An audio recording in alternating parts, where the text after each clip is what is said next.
Hello, Civ fans, and welcome to today's Firaxis Livestream. So my name is Pete Murray. I'm going to be your host today. I'm joined as usual by Carl Harrison from Firaxis QA. He's going to be our driver. Hello, Carl. How are you doing? Hello, I'm doing well, thank you. And joining us today is David McDonough, one of the designers who is working on the new Frontier Pass. Dave, thanks for joining us today. Why, thanks, Pete. Thanks for having me.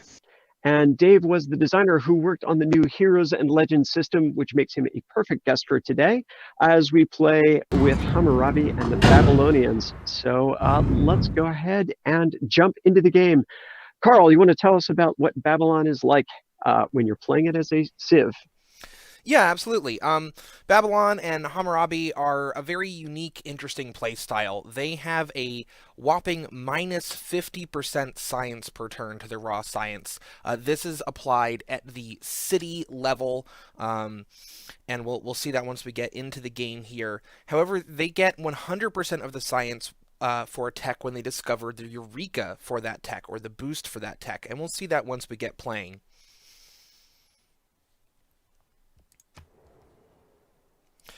Today we're going to be starting off with just a settler. A lot of the things that Babylon has are right at the very beginning of the game, and so we really wanted to highlight those things and show them off. So rather than starting a little further in like we normally do, today we're going to be starting with settling a city for us.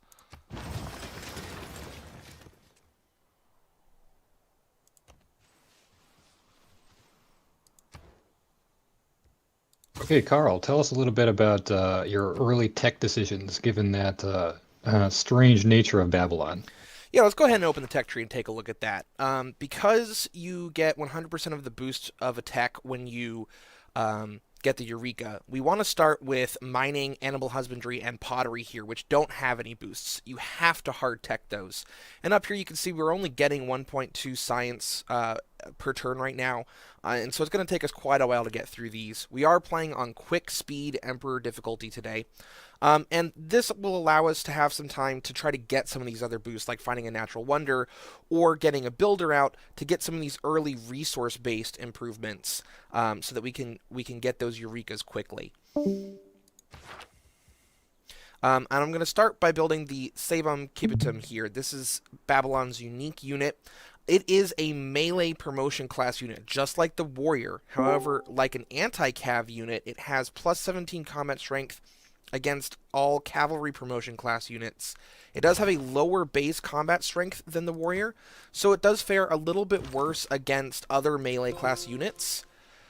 Let's pause there, and Dave, I'm going to let you talk about heroes, as we've discovered our first one. Yeah, so you found the continent of Valbara, and that's one of the ways that you discover heroes in their new Heroes and Legends game mode. Getting a hero, which were described in the November update as great people on steroids, they're sort of like single type super units, is a multi-step process. First, you have to find out about them, which is discovery, which you can do through various kinds of exploration and by influencing city-states. Once you discover a hero, you have to claim them by devoting a monument to their honor in one of your cities. So your city has to build a monument, and then that city can undertake a project to devote the monument to a specific hero. And from then on, that city becomes the hero's origin city and is the place where they will appear and can reappear later on the eras. Yeah, so every hero can only be claimed once in the whole game. So there's always a bit of a race to see which city is going to get which one, but it's sort of a two-step race, and then you have to find out about them first and then claim the particular one that you want. So your continent revealed to you Hippolyta, who's one of our more combat-focused heroes. Her abilities focus on her role as the historic queen of the Amazons, a heroic military leader, was second to none, who also possessed a magic girdle that protected her in battle. So she gets an automatic healing per turn for herself, and her special ability is Hippolyta's Command, which lets you target an adjacent friendly military unit and immediately refresh its moves and attacks. So she can augment your army in a substantial way and all but double its effectiveness. So here we see Hippolyta in the Heroes and Great People portion of the Great People screen. So that's where you'll go to see who's available to you. So, and I see, Carl, you've gotten the Sebum Kibitum online. Yeah, it's got +1 movement, so a movement of 3, and a +1 sight as well, so it can see farther. We're going to use this kind of as a combat scout. As a melee promotion class unit, it does have a combat bonus against other anti-cav units, so it's still pretty decent against barbarian camps, and particularly against barbarian horsemen, since it does have the bonus against cavalry units like a spearman would. But it's not as good against other warriors and normal combat units like you might expect. Actually, I'm going to change that. I'm going to switch to a builder so that we can get some improvements out. We can see we've got stone here, rice. We want to improve these so that we can get the boost for those rather quickly. I do want to build a monument so that I can devote it to a hero, but we've only discovered Hippolyta so far. There are a lot of heroes available in the game, and I want to try to see if I can get a couple more of them available first. Also, each time you complete a hero devotion project in one city, your next hero devotion project, which must be done in a different city because the city can only be devoted to one hero, the cost will increase. So rather than doing the first project in my capital city, I would actually prefer to do it in my secondary city, which will allow me to capitalize on the lower production, and then I can use the higher production that my capital will have, being a more developed city, to try to get the second hero out a little bit faster. And it's important to note that because heroes are per city, it's not only possible, but an excellent way to play to try to claim more than one. And in fact, the hero-on-hero synergies can create some really interesting, wacky combinations. So, Dave, how did you and the rest of the design team go about deciding who was going to be a... oh, good thing you didn't get that builder out before this natural disaster hit. How did you decide which heroes were going to be in the game? Did you guys like sit down and were like, okay, who are the greatest people in history? Go. Kind of. We pretty much started with casting wide among the designers, the writers, pretty much anybody who had an interest on heroic legends, tales, myths from across the world that had exceptional characters that were something we thought we could reflect in gameplay. That list was obviously really large, and so we narrowed it down, trying to keep our eye on two overriding principles of representing as many world regions and world cultures as we could, keeping an even gendered split, and also trying to reflect heroes whose legendary exploits could be translated into a variety of playstyles. So Hippolyta is a military-focused hero. There are several military-focused heroes, but even among them, they don't have the same style. Some, like Beowulf, are upfront and center personal fighters. Some, like Arthur and Hippolyta, are more army augmenters. And then we have other heroes like Maui or Anansi, who are more about territory and land, resources, and yields. And then heroes like Hercules, who are a hybrid. So we narrowed it down and ended up with the catalog of 12 that you see here. Cool. So we've actually, Carl, you've just progressed through a whole bunch of techs and civics on just this turn, just through the course of doing some normal activities through the game. Yeah, so I picked up a goody hut down here, a tribal village that gave me the boost for writing.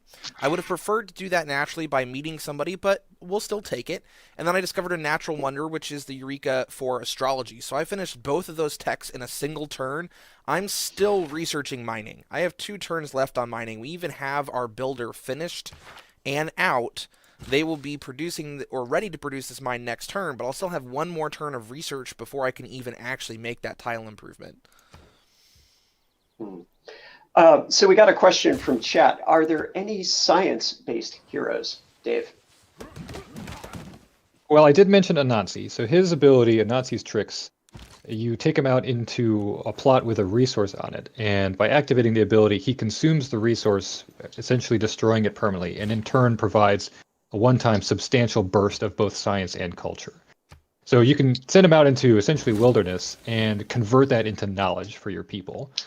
There are no heroes that are like specifically depend on science. Like there are others that can contribute to it in a variety of ways. Hercules, for instance, Hercules' labor could be used to instantly complete a campus district, which would help your civilization's science.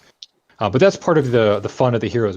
Their abilities are very particular to their story, and they can apply to a wide variety of strategies. You can use them to pursue any of a series of ends, and you can also do that across the game. So heroes appear and they stick around and then they go away. But if you need them back and you want their abilities again in later eras, you can recall them with faith in that origin city. So a hero can appear once per era, so potentially as many as a half dozen times or more in a single game, you could have Anansi back and do that same kind of maneuver again. Or the lesser-known Greek myth where Hercules builds a spaceport overnight, as the 25th or the 26th labor of Hercules. That Hercules has got too many labors. Yeah. Okay, so Carl, again, you've been discovering more texts and civics as you've been going on here. I noticed you've queued up a builder. Where are you planning to settle your second city? So we've got the settler here. I think I'm going to settle right on this sheep. And grab a couple tiles from Gobistan here. Settling within 2 tiles of a natural wonder like this is going to give me a +2 era score bonus, which will be nice. Try to get a golden age in classical. And I think there's some other really good spots for cities throughout the region, but that's the first one I want to pick up is right there. Mm-hmm. So one of the questions that I've seen on the internet, people theory crafting Babylon, is people have said you probably want to push building campuses in your cities because you want those great scientist points so that, especially later on in the game, you can get those scientists who are going to give you free tech boosts, which will equate to free tech unlocks all at once. Do you think that's a viable strategy with Babylon? You definitely want to get a couple of campuses so that you do have some science, and yes, absolutely, so that you're getting those great people points, great scientist points. Getting great scientists to give you boosts for free is incredible with Babylon. It feels good. It's really strong. Right now, we're going to go ahead and pick up irrigation just by building a farm. But I don't think that it's viable to build a lot of campuses. You actually want to focus on other districts instead. You want to try to get at least 2 campuses because there is a boost later on that is built 2 universities. So you do want to try to have at least 2 campuses so that you can get that one. But I don't think it's necessary to have more than that. And the campuses that you do build, you want to make sure have really strong adjacency bonuses. If you're not getting a strong adjacency bonus, you're not going to want to build the campus because that bonus is effectively going to be halved for you. Another thing to keep in mind when playing Babylon that can slip your mind is that a lot of the boosts, particularly in the middle and later game, also depend on exceptionally good, or I should say strong, culture progress. So if you're playing Babylon and you think, I'm a science powerhouse, but you're neglecting your culture half of the game, you're going to miss access to a lot of those boosts that you're going to depend on, and your civ is really going to start to sag by about the industrial era. And we got another question about Babylon's abilities with the specialist district versus non-specialist district boosts. So Babylon gets the first building that it constructs in a new district for free for nuns. Oh, here we're going to meet Gorgo now. Yeah, I can talk a little bit about that. I know the question. I've seen it a couple of times. So it's important to note that Babylon gets the first building for free in specialty districts except the government plaza, because the government plaza does have a choice. So does the encampment, but in the encampment you'll actually get the barracks automatically because that's the first building that unlocks. I'm going to go ahead and open this back up so that we can take a look at it. Each specialty district except the government plaza. Then the second part of it is that you receive an envoy when any other district is constructed for the first time. This is not worded as non-specialty districts because this includes the government plaza. So technically, it is non-specialty districts, which includes the aqueduct, the canal, the neighborhood, those types of districts.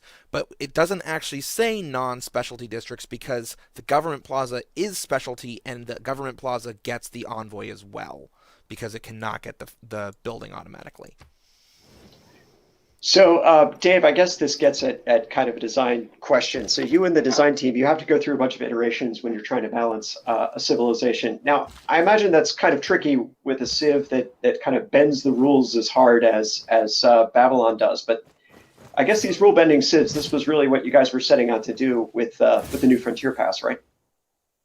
Oh, yeah, no, Babylon he's a perfect illustration of... Babylon and Hammurabi are a perfect illustration of what we want to do with New Frontier. So Civ up through Gathering Storm is a well-balanced, very feature-rich, very content-rich game. It's pretty much an excellent game already. And the New Frontier Pass is an opportunity for us to sort of push the edges even further into some of the wackier things or the more unconventional things that we think would really enrich the game, but are definitely perhaps best served up when the whole cake is there, best served up as the icing. So something like Babylon, who takes your science game and totally flips it on its head, is fun when the richness of Civ is there to play against and around. And so a Civ like Babylon and the kind of idea behind the 100% Eureka science really found its moment in the New Frontier Pass. And something like Heroes and Legends is another great illustration, something where these characters come into the game and they totally transform the gameplay. They can be totally game breaking for a short period of time. We put it in as an optional game mode, so you can play with it or not. And we put it in knowing that players already love the core of Civ that's already there and are eager to see this add to it. So a couple of things thank you, Dave. There's a couple of things I'm going to point out. First of all, I want to say hi to Gerald and assure him that this is not a pre-recorded stream. We're actually playing this live. And then Carl, I saw you started to build the Palgum, which is Babylon's unique building. Yes, it is. You want to tell us about that a little bit? Absolutely. Yeah. The Palgum is a watermill replacement building. It has +1 housing, +2 production, and then rather than the normal watermill effect of adding +1 food to like rice and wheat tiles, it adds +1 food to all fresh water tiles. So every single tile along this river here within my territory is going to get +1 food when this is done. You grow very fast, and I'm going to be struggling for housing shortly after this is finished because I'm going to delay building a granary because it's not going to give us a boost, and so many other things are, and we want to try to get some of our districts down and things like that. So we'll end up housing capped for a bit. But the Palgum is a very strong building, and it also is going to give us a boost as a watermelon replacement. All right. And okay, and once you, sorry, what were you going to queue up after you get done with the Palgum? So we'll take a look at what it costs to do various things. I think that's going to be part of it. But I need to get walls up. That will give us a boost. I need to get a monument up so that we can eventually build a hero in that city. Here we go. We already have. You've already unlocked a classical tech. Yeah. Exactly. We've got construction because I finished the Palgum. The Palgum is a watermill replacement. That's the boost for getting construction, and there we go. We're already there. Looks like the Aztecs are over here. I haven't discovered them yet, so we'll go take our Sebum Kibitum over that direction next. So we've intentionally chosen civilizations that are sort of early game powerhouses just so we can show off a little bit of competition early on. So obviously that meant the Aztecs. The Greeks are another good choice as well too for this. But yeah, it'll be interesting to see what comes up. So and again, you're going to keep boosting your era score. So you're well set for a golden age at this point. You've, I guess, gone 6 points over. That's pretty solid. So if we were playing with dramatic ages on as well too, that's another gameplay mode that we could opt in as well, right, Dave? Yeah, absolutely. All of the modes in New Frontier Pass are designed to layer with each other and combine in any combination you want. So, for instance, the arrow score you get from technologies for Babylon can be both a blessing and a curse with dramatic ages on, because on the one hand you get them pretty fast, but on the other hand it's very unpredictable.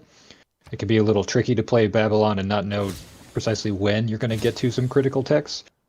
Or other combinations. For instance, combining secret societies and heroes mode is quite the wild ride. If you could imagine an army composed of Arthur, questing knights, and vampires, that exists in Civilization now. That's a thing. And good luck with it. You can do that. And Carl, you had another pretty awesome turn. So with that iron mine coming online, you got both ironworking and the wheel and craftsmanship as well. Yes, I did. So 3 different boosts, one of which was a civic boost, so we don't get the full thing for that, just the normal amount. But I did complete the other 2 techs as a result of building that 1 tile improvement. And that is our first mine. We're going to be trying to get another builder out as soon as possible. And if I build 2 more mines, that will be the boost for apprenticeship. And then apprenticeship will give us +1 production on all our mines. There's a huge boost to Babylon's early game. And we definitely want to try to get that up and running as quickly as possible. But yet again, that's another thing that is going to be competing for our production queue here. Right now, I'm trying to get this this trader out. We're going to send it over to Cardiff, which will give us an envoy there. And that is going to give us the tech for currency. We're just going straight through all of these as fast as we can. So it's actually interesting. Somebody in chat has brought up an interesting question, which is, what happens if you tech crossbows in the ancient era? Will you still build archers and other older units? And the answer is no. Yeah, that's a really great question. Yeah, the answer is no, and you can actually really mess yourself up that way. So if you build 3 archers, the moment you have all 3 of them out, you will get crossbowmen unlocked machinery as the tech. And then you can no longer build archers or slingers. And it can be very expensive to build crossbowmen. It can be very expensive to upgrade your archers into crossbowmen. And so you can back yourself into a little bit of a corner. That's not the only place in the tech tree where that can happen. And you do want to be careful, because if you end up in a defensive war, you might be in a really sore spot doing that to yourself. I want to take a moment to talk about what's going on here. I finished those first 3 technologies that you have to hard tech that don't have a boost, and everything that's available now has a boost. I have to pick something. I have to choose a research. I can't just not pick anything. And so I'm going to have to end up hard teching something. The question is, what do you hard tech? You sort of want to pick things that you think are going to be difficult for you to get the boost for. We don't have a coastal city yet. Shipbuilding might be one that I go for eventually, but I don't have sailing yet. I'm going to try to get the boost for that by settling and sitting on the coast. Further on down, military engineering is one that I might hard tech because I don't see myself fitting an aqueduct in my production queue at this time. For right now, I'm going to go for archery. Well, killing a unit with a slinger is normally pretty easy to do. I currently do not have a slinger, and I've killed the barbarian camp that was here and the one that was here, so there's no more units for me to even fight with a slinger. So rather than trying to wait on that, I'm just going to go ahead and hard tech it. And what's interesting is if you look up at the ribbon up in the right-hand corner where it's got the yields on, you can see that Babylon's science per turn is a paltry, what is that, 5, 3? 3. It's 3 right now. 3, yeah. And yet, you are the current tech leader in the classical era. You have vaulted on while everybody else is lingering behind you. Yeah, it feels pretty good. Yeah. So, Dave, this is a question that you might be able to answer, but how does the Old God obelisk work with heroes? That is the Void Singer's replacement for the normal monument in the city center, right? Yes, that's right. And all it does is replace the monument as a requirement for the hero. So if you are a Void Singer Civ and you want to claim a hero, it is your Old God obelisk that you dedicate. So you can have a city with the Old God obelisk of Maui in it, for instance. Yeah, I'm really glad you didn't give the Greeks iron, Carl. That was probably a good decision. I think I might need it here in a little bit, and also I have the ability to upgrade my Sabum Kibutums into Swordsman. I'm going to go ahead and do that now, which will give us another era score. We are vastly overshooting this, but I see Eagle Warriors down here, and I kind of want that extra protection right now. Yeah, they're totally going for you, so... So an interesting thing in this game, we chose civs with early game sort of military power like Gorgo, Montezuma. That raises a question that we sort of that came up when we were putting Babylon together and is worth keeping in mind when playing as them is who's a good civ to play against them. And I know, Carl, that you have some ideas on this. One of the big ones is a civ that can put some pressure on them militarily, keep up with them militarily. But what are some other sort of good anti-Babylon strategies, or things that if you were playing as Babylon, you might want to throw in there to make it more of a challenge for yourself? Yeah, so I think that civs that excel in science are really strong against Babylon for the reason that Babylon does not excel in science. They excel in technology. So if you have another civ who is able to get a really high science output and is able to go through their technologies just as quickly as Babylon can, Babylon might be a little bit faster, provided that they're playing the boost game correctly. A science-heavy civ is still going to be able to keep up pretty well. And then when you get to the end of the tech tree, you run out of boosts. the last few information era techs and the future era techs do not have boosts available, and so you sort of have to do those the hard way. And when you're playing as Babylon, that means you're doing it 50% slower than everybody else. You can still get really respectable science playing as Babylon. I know that there's players out there who can get 1,000 science per turn or more. I've done that myself, and you're able to, that means you're getting 400, 500 science as Babylon. Still a lot of science, right? But if you're going up against somebody who does have 1,000 science per turn, you're gonna feel that difference at that point. All right. So another question from chat. Does the Palgum also boost tundra, desert, and other non-farmable tiles when it adds food to... Yeah. So you can actually use that in the tundra or desert to grow a city pretty fast too. Right. As long as it's a city adjacent to fresh water. That's rivers, lakes, and oases, as well as a couple of natural wonders. All right, and we've got Hippolyta online now. Do you want to move her out into the open, and then we can take a look? So, Dave, the art team had a lot of fun with these heroes, didn't they? Oh, absolutely. I mean, each one of them is a unique character. They're beautiful to look at. They have really awesome visual effects for just standing around, but also for doing their heroic abilities. So, yeah, as showpiece characters, I think they were a great treat for the art team. Carl, I see you went for Hippolyta. Is that just because, is that the only one you've managed to discover so far? That is the only one I've managed to discover. I'm going ahead and doing the Heroic Tales project in Babylon. I started to build walls there, and then I thought better of it because I want to show off a couple of these heroes for you guys. And so that means we need to get some more discovered. I can't unlock one if I haven't even found it. So we're going to try to get that done and show them off if we can. Hippolyta's a good choice kind of anyway, as long as you expect a little bit of a scrap. And with Mexico City right on your doorstep, there's certainly every reason to think that might happen. All of the heroes in the game, whether or not they're devoted to combat power, Hunahpu is a great choice. The twins. Whether or not they're devoted to military are powerful combat units, and they can all hold their own in combat just fine. The only one that's sort of off the wall is Himiko, who's not personally a fighter, but a great general. She has an AoE combat buff. So even if this is an interesting challenge of the heroes mode, is that because of their lifespan, you have to be very careful about when you summon them, which means the time may come when you want a hero, but you don't have exactly the one that you want. They are all still strong, and so oftentimes it's better to get the second choice hero than it is to wait and get no hero at all. Mm-hmm.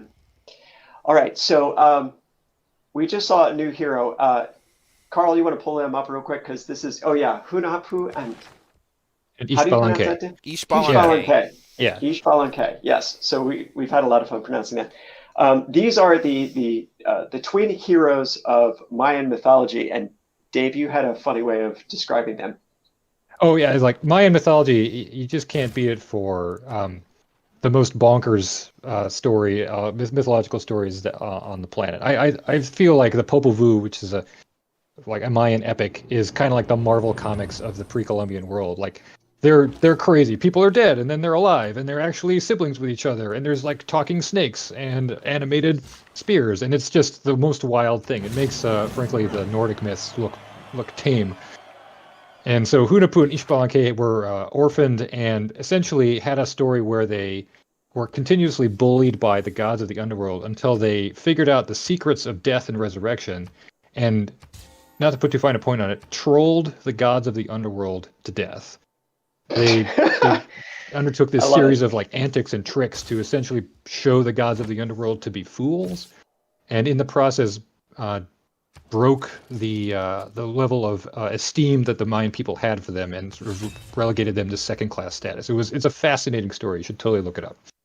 But in our game, they act as resurrectors. They can, any unit that they kill, they bring back to life under your control. It's that resurrection theme of their mythology coming out in gameplay. There are a few exceptions to that, though. Isn't that correct? That's right. They cannot resurrect other heroes or vampires that way.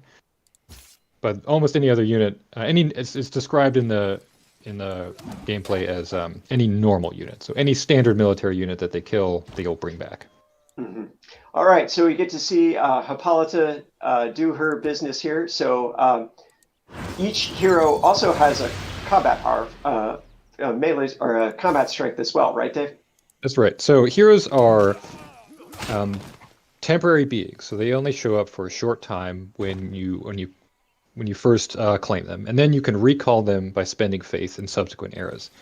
And the point at which the hero comes back, they have a combat strength that scales based on that era.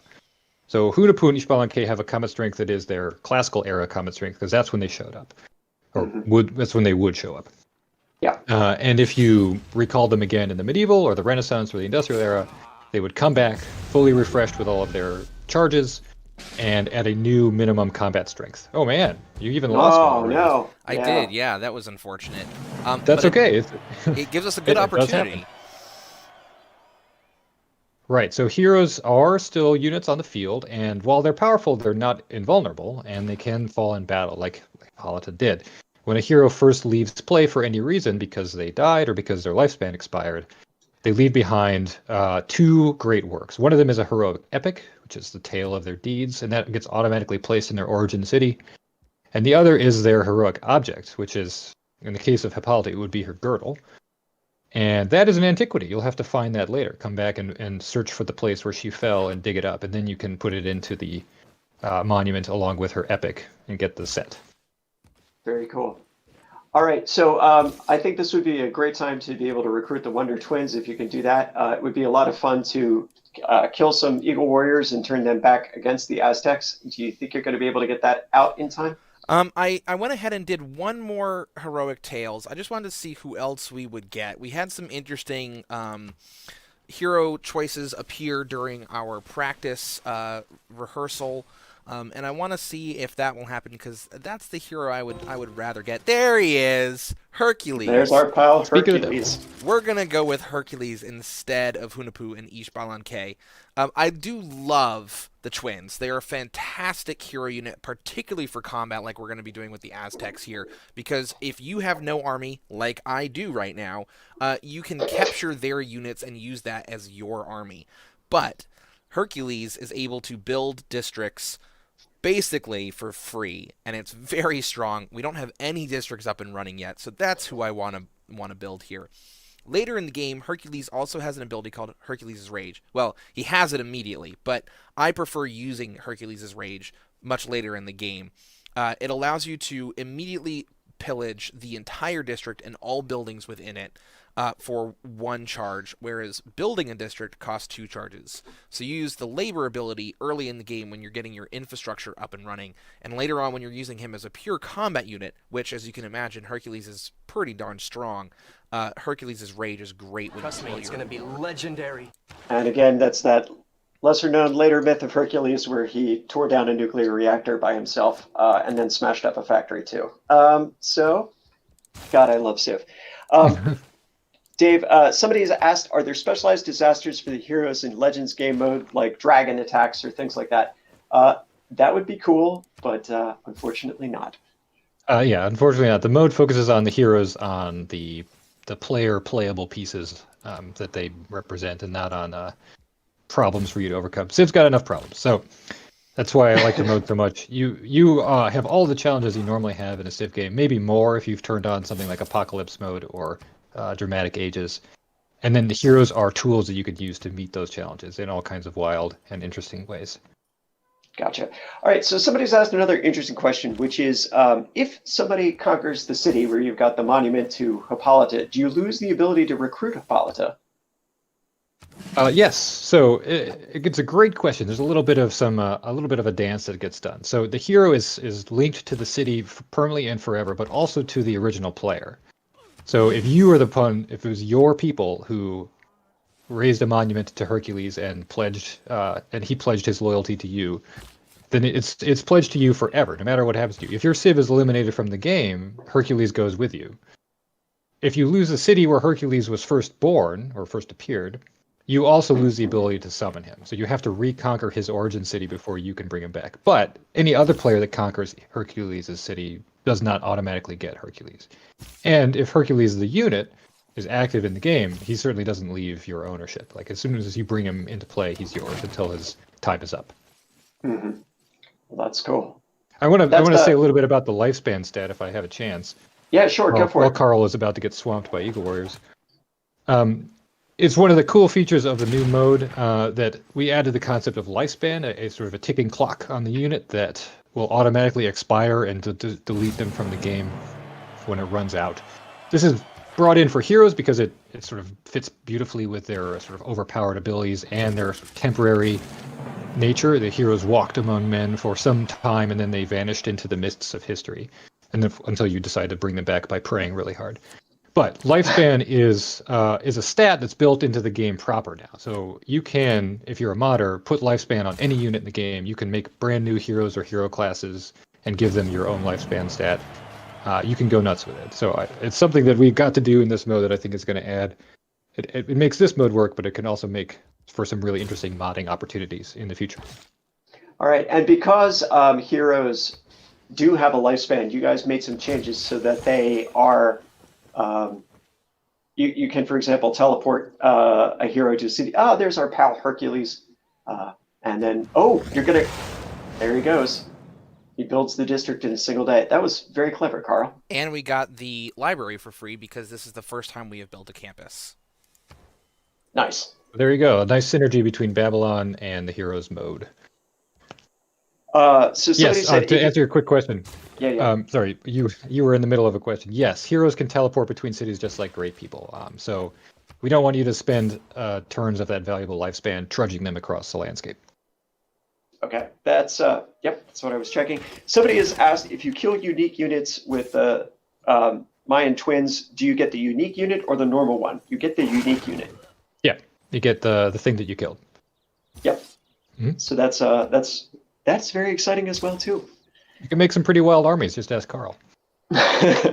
So actually, Carl, you're doing pretty well here. It looks like you're going to be able to, since you have the swordsman and now you've got the walls up in your city. It looks like Mashkan Shapir will be able to hold up for a little while. And then if you get Hercules assisting you, the odds are pretty good you can go roll up on Mexico City pretty hard.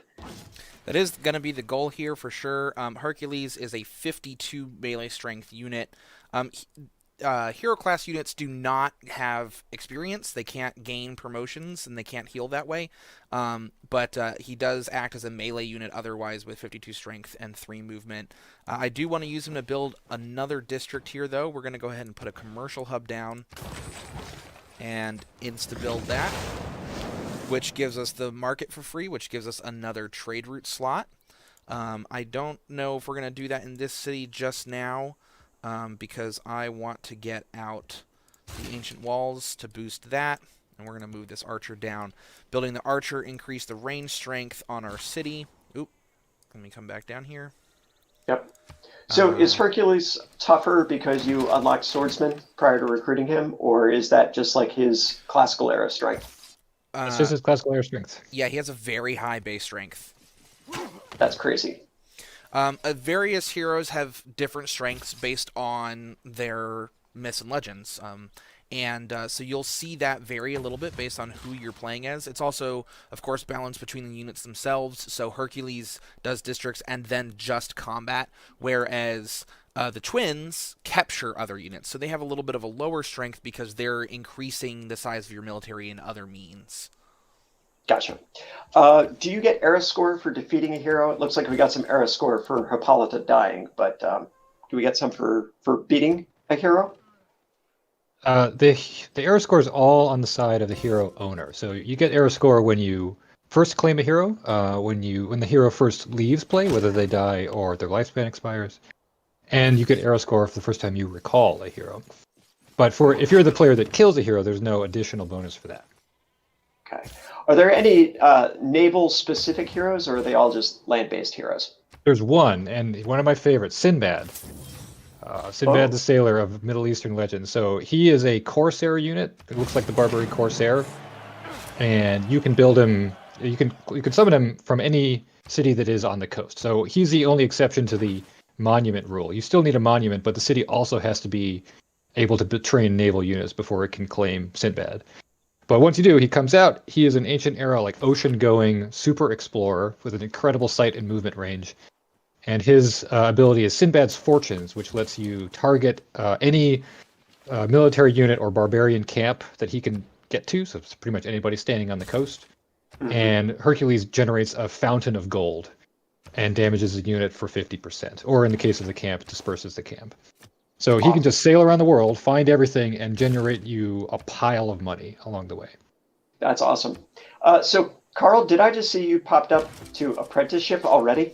I did, yeah. So I built my third mine here. I have one here, and then the third one I put here, which gave me +1 production on all mines. That's a huge boost for us going forward.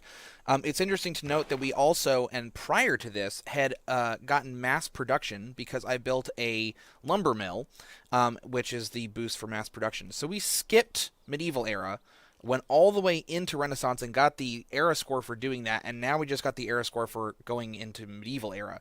So you do get the ability to leapfrog through the tech tree as Babylon, and you do get all of the unlocks along the way. So you can get some pretty crazy combinations. This is also what we were talking about earlier with unlocking machinery and sort of locking yourself out of various military units. That's not always in your favor, but there are some pretty cool things that you can do with this.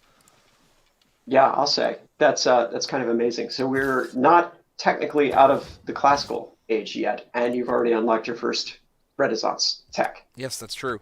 I'm going to go ahead and put a holy site down. We've got Gobustan here, which is a natural wonder, gives us a major adjacency bonus, and I want the faith here so that I can try to recall heroes more cheaply, or not more cheaply, but better in the future, because you need faith in order to do that. However, it is worth noting that there are a couple of changes to things here.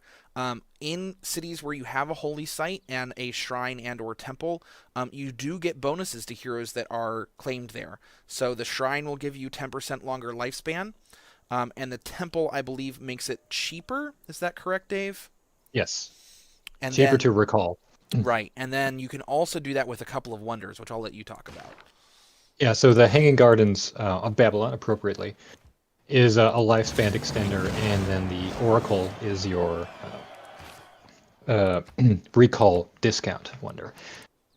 And it's even though we're not playing with or against him, our old friend Gilgamesh, perhaps the original hero, his Civ unique ability is changed for Heroes mode to be focused on heroes.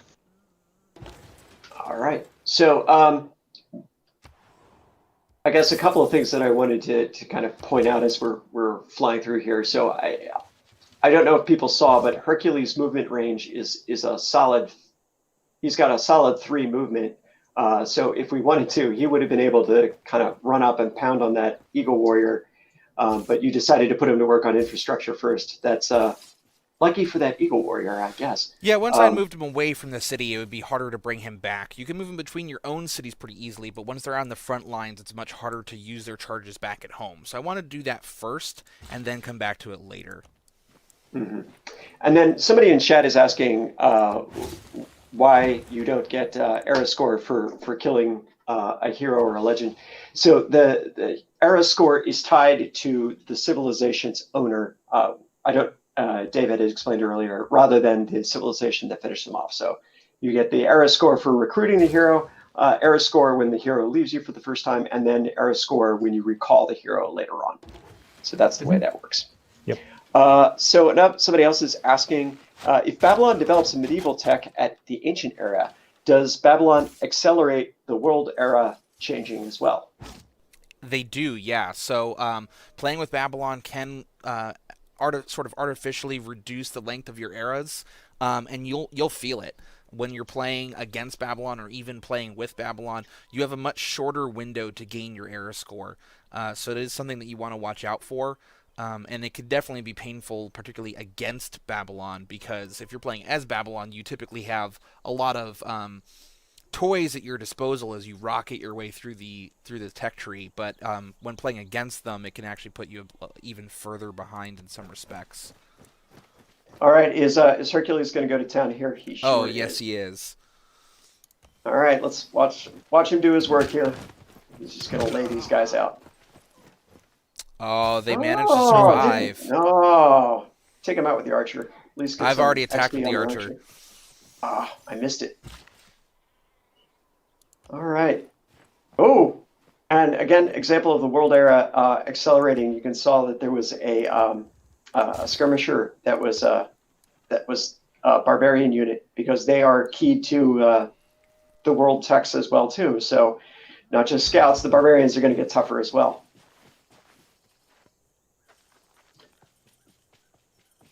So Dave, do you want to tell us who some of the other heroes that we haven't seen in the course of this playthrough are?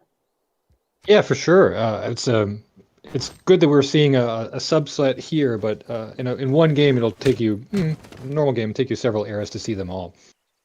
So let's see if I can rattle them all off from memory. There's Anansi, of course, and Arthur, King Arthur. There's Beowulf and Hercules and Hippolyta. Mm-hmm. You've got Oya. Yeah, Oya, Himiko, Hunahpu, and Ishbalanque. Then we also have Maui, Sun Wukong, Mulan, Sinbad. Did I forget any? I used to know this by heart, but yeah, that's all right. I think that's the catalog. I don't think I forgot any. So that's a good set of heroes, and yeah, you'll find there's some interesting synergies between them as well too. So yeah, for sure. I was thinking about as Carl was playing Babylon, talking about raw science. Anansi's ability to hoover up resources and turn them into raw science makes a great synergy with Babylon. He's a great way to fill in those gaps on the techs you have to hard tech.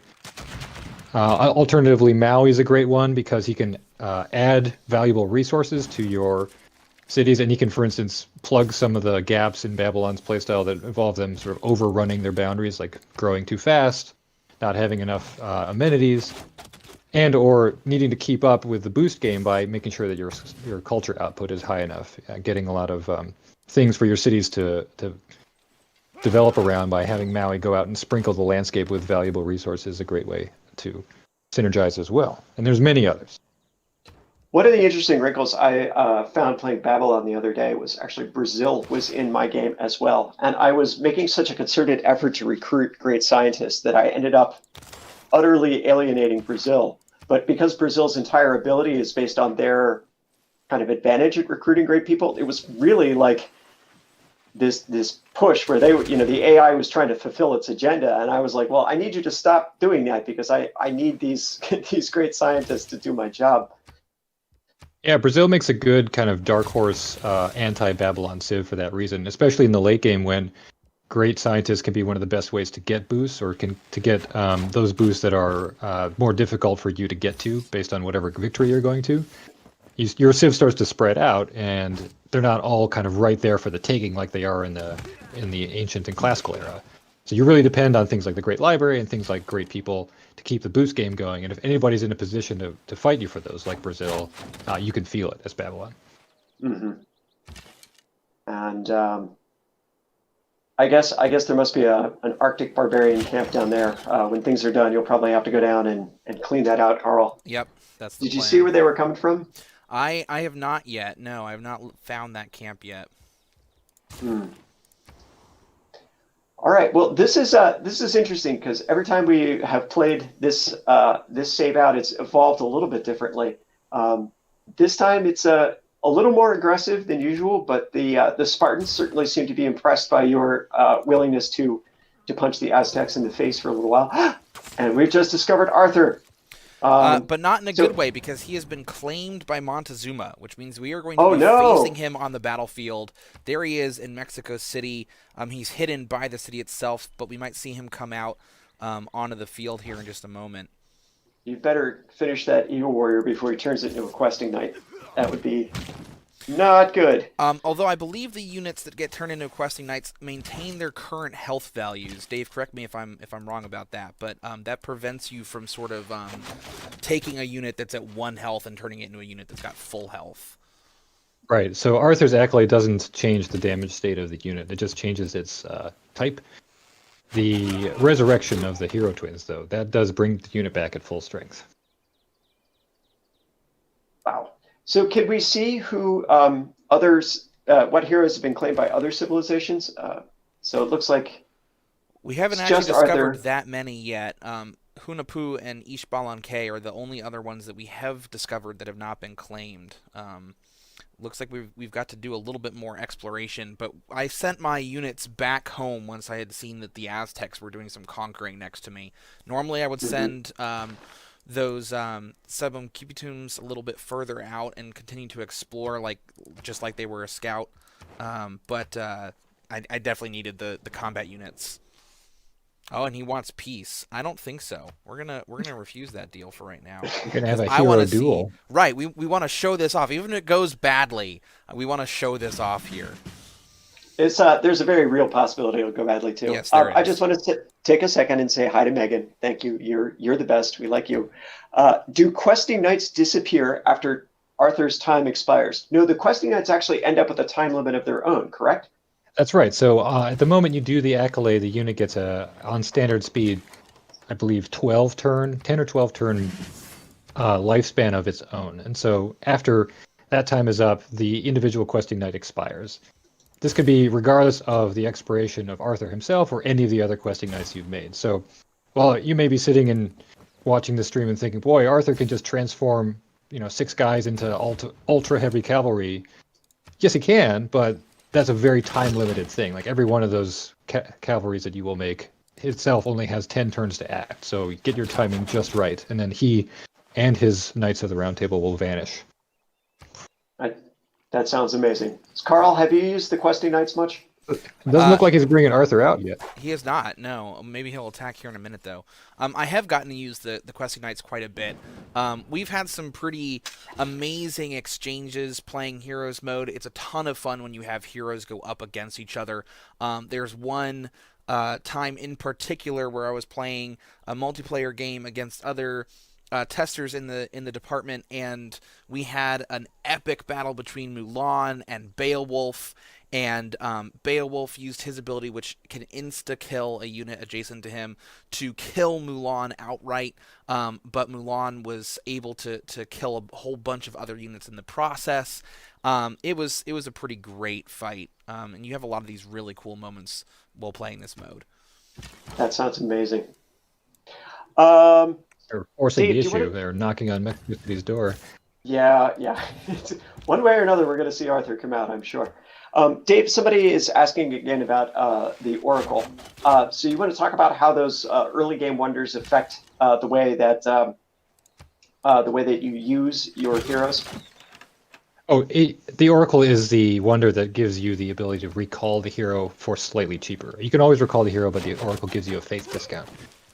So Okay. Carl mentioned when he was building his holy site here, the first time you summon a hero, there's a little bit of a game of which hero and where, because of the production cost of the devotion project and also the timing. From the moment that you complete the claim, the hero appears and their lifespan starts ticking, so you have to time that more or less just right. But after that, once the hero has appeared and come and gone, you can recall them with faith once per era. Once again, in the origin city where they first appeared. Right. So at that point, you kind of can get them back on demand once the era ticks over. And So Hanging if Gardens is, sorry, I'm just going to point out, Carl's pointed out that Hanging Gardens has actually gotten a change, so it affects heroes as well too. Makes them last Hanging longer. Gardens, right. It's the one that makes their lifespan longer. So Hanging Gardens makes it easier to rely on their lifespan window. You get a little bit more time.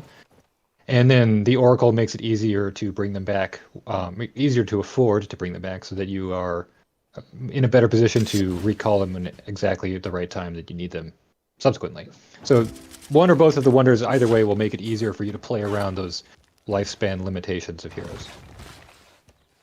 Awesome. So, Carl, do you have the capacity to build the Great Library yet, or have you unlocked that yet? We are on our way there. So we've got recorded history up next. That is built Okay. to campus districts. We have not achieved that yet. I don't think we're going to in time. I want to go ahead and rush this out as quickly as possible. Yeah.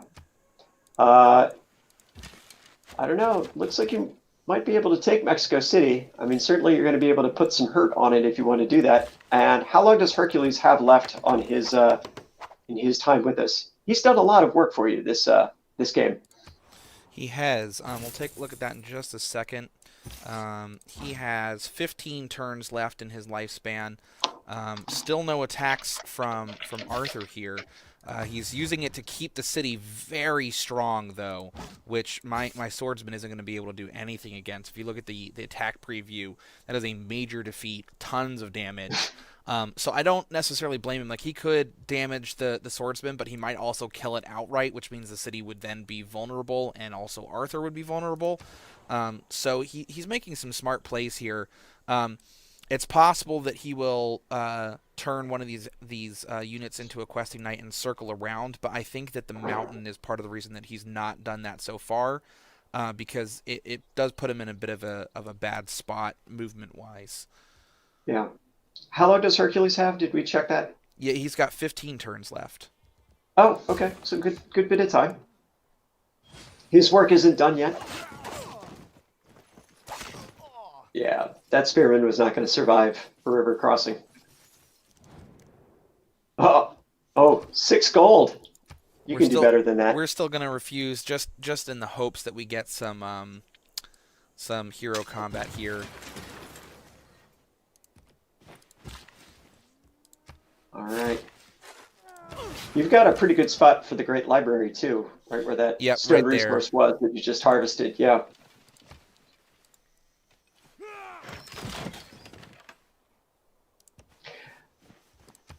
So, Dave, it's been a good journey for you guys working on the new Frontier Pass. You've had a chance to try a bunch of new fun things out. I know the fans have always been asking where the Babylonians are, so it's fun to bring them back in this way. Yeah, no, Babylon is an old favorite. He's been around since in a variety of contexts in other Civ games, and of course one of the OGs of Fertile Crescent Civilization. It doesn't quite feel like a complete game with the name Civilization if you can't put Babylon in it. So getting the opportunity in the new Frontier Pass, especially pairing it with an off-the-wall science ability that speaks to Babylon's kind of unique history, and is also just a really fun playstyle and really changes the game, is pretty much a match made in heaven. So it's really great that he can come back under these circumstances. Yeah.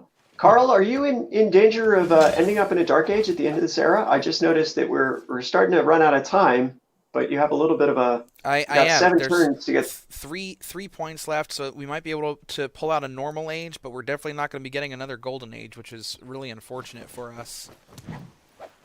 You had a hard legend to live up to. Your reputation preceded yourself. Boy, man, Arthur is really making it tough to take that. He definitely is, yeah. Wow, you traded her those horses? That was Well, I don't think that she's going to be coming after me, at least right now. I've got more military strength than her, and I've not seen any units up there. There we go. We've built the Oracle, which will make it cheaper to recall units. So you could potentially recall Hippolyta, I know get some era score for this too, and you could potentially recall Hippolyta as well before the end of the classical era. I don't Did we get know. her out? We did. I don't know that we'll be able to actually do so, though. She's still 565, so she was 670 before. Now, after the Oracle, that has gone down considerably. I'm hoping to try to get a temple here, which will make it even cheaper, but we definitely don't have enough faith for that yet. I went for a culture-based pantheon. We have so many plantations up here, plantation resources up here, that I felt that was an appropriate choice. Lots of jungle as well, which would reduce appeal for something like Earth Goddess. But we'll see if we're able to get the temple out in time. I don't think so, because we've only got a couple of minutes left here. Yeah. So we got one more for an question. interesting game where. No, go ahead, Dave. Oh, the comment about whether or not you emphasize faith, the hero relationship to faith, especially given their diverse playstyles, really kind of plugs faith back into your strategy in an interesting way. You can emphasize it from the get-go and essentially bank hero buying faith all the game through, and you can really make a strategy built around getting heroes back again and again. And having a large collection of them you can basically play a hero victory by emphasizing faith and going for a particular selection of heroes that complement one another and power up whatever other victory you're trying to achieve. Yeah, well, that's using heroes to support a victory. It's not that there's a new victory condition called a hero victory in the game. Just to clarify that. Yeah, definitely. Just to clarify that, you can take a hero-focused playstyle, I should say. Okay. One more question from chat. Somebody asked, if a questing knight dies, will it turn back into a unit or it'll just be gone? Nope, it's just gone. It's gone. Their quest is done. They're out of the game. Yeah, exactly. They go on to their greater reward in the sky. All right, well, we are coming up on our time for today. So I want to thank everybody who tuned into the live stream today. So Babylon and the Heroes and Legends will be available tomorrow at noon Eastern Time. I believe that is 6 hours ahead for Central Europe, 3 hours behind for, Pacific Time. So 9 a.m. Pacific, 6 p.m. European Time. Joining me today was Carl Harrison from Phyrexis QA, our usual driver. Carl, as always, it's a pleasure to stream with you. Thank you very much, Pete. And David McDonough, the designer who put together the Heroes and Legends pack. Dave, thanks for coming on the stream today. We really appreciate it. Thank you for having me, Pete. So thank you very much for tuning in. Please follow us on social media. Stay tuned for more information about the new Frontier Pass and other changes to Civilization 6. My name is Pete Murray. I've been your host today. Thanks for watching. Have a great afternoon.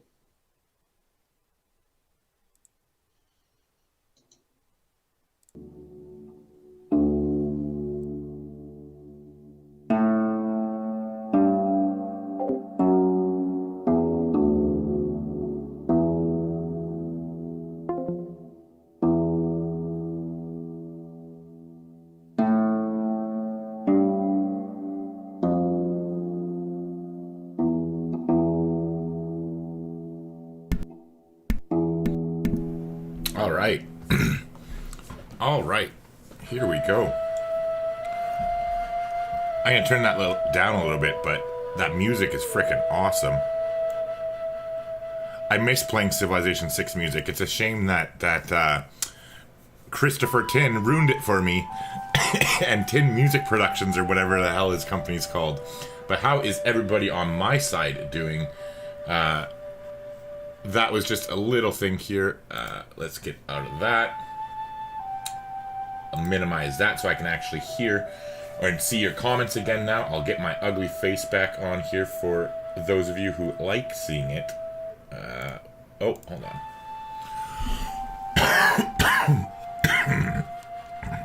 Jesus. Don't die, Tyler. Whoo-wee. There we go. So how is everybody doing? Oh, that music is so chill. I like it. It just sets the mood. I miss Civilization music. I really do. It's a shame that Christopher Tin fucking ruined it. So clearly, I was not an official guest of that stream by any means, but I thought it would be cool to hang out in the stream, see what they're doing, because to be honest, I've been so busy with other shit that like I haven't had a chance to really go over it. So I figured what better opportunity than to do it live, check what they were actually doing, and then kind of give my 2 pennies worth for everybody here afterwards in my own usual unfiltered, no bullshit way. Because clearly I can be professional when I have to be and not professional when I'm doing my own thing, right? So I would obviously never cuss in their stream or like say things like I'm about to say in their stream, because I feel privileged to play their game. I love their game, and my own opinions are just my own opinions and don't mean shit, right? Like in the grand scheme of things, it is what it is. So a couple quick notes. As you can tell, there's no green screen here, and that is, oh shit, Jinx is barking. I'll be back in 2 seconds.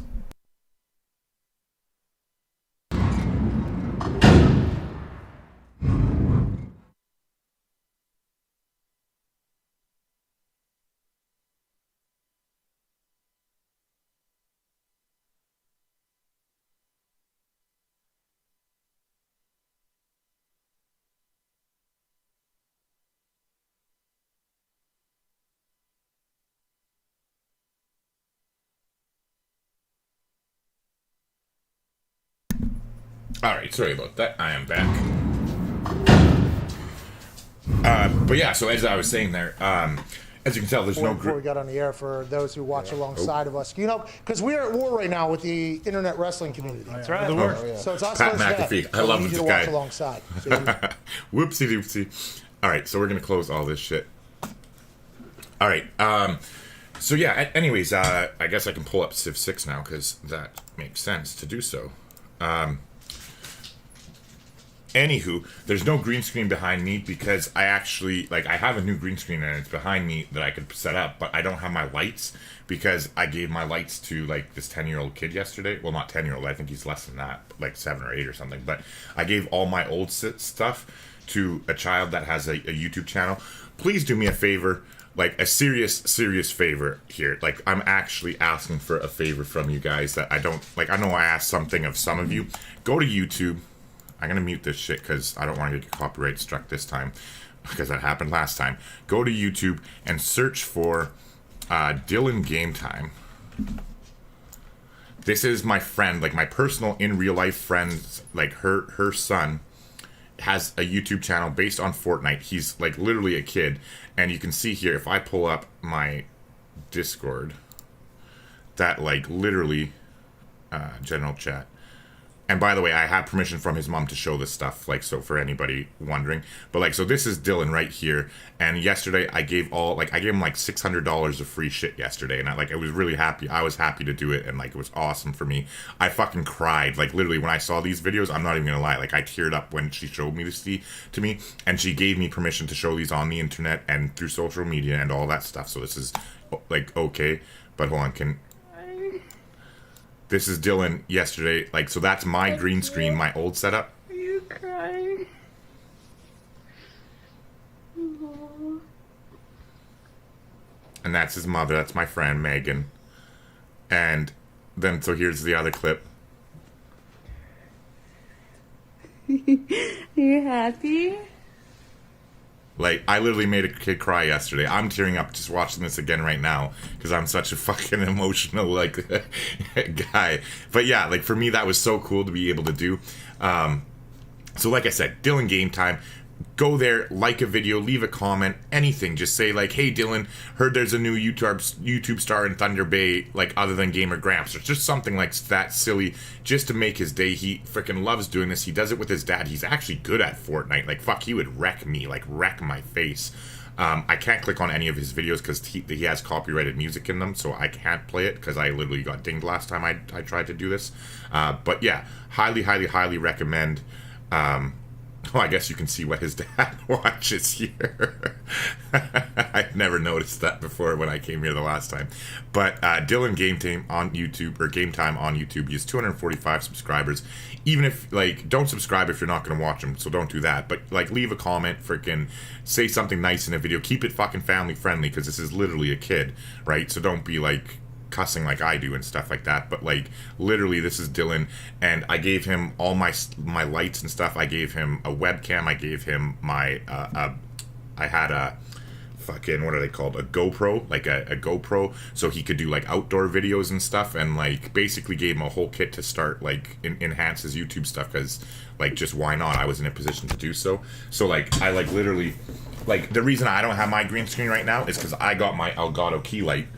I'm so excited about this. This was not supposed to come till December, and it came fucking like 2 days ago. I'm like stoked to get this set up, but I'm doing it like later today. I have like a shitstorm behind me that you can't see here, but just take my word, my fucking living room is a disaster right now.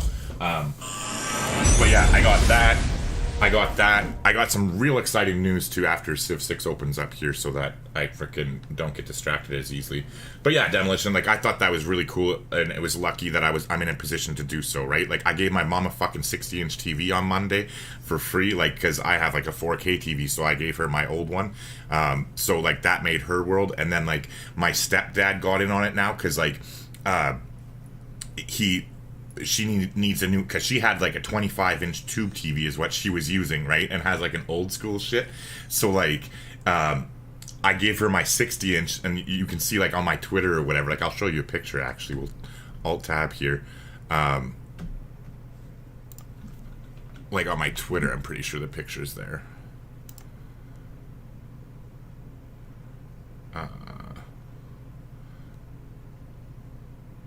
Yeah, right here. This is my mummy. This is my mummy Susan. So like, yeah, like I gave her the TV. Like, look at the size of the TV compared to my mom. It's fucking bigger than she is.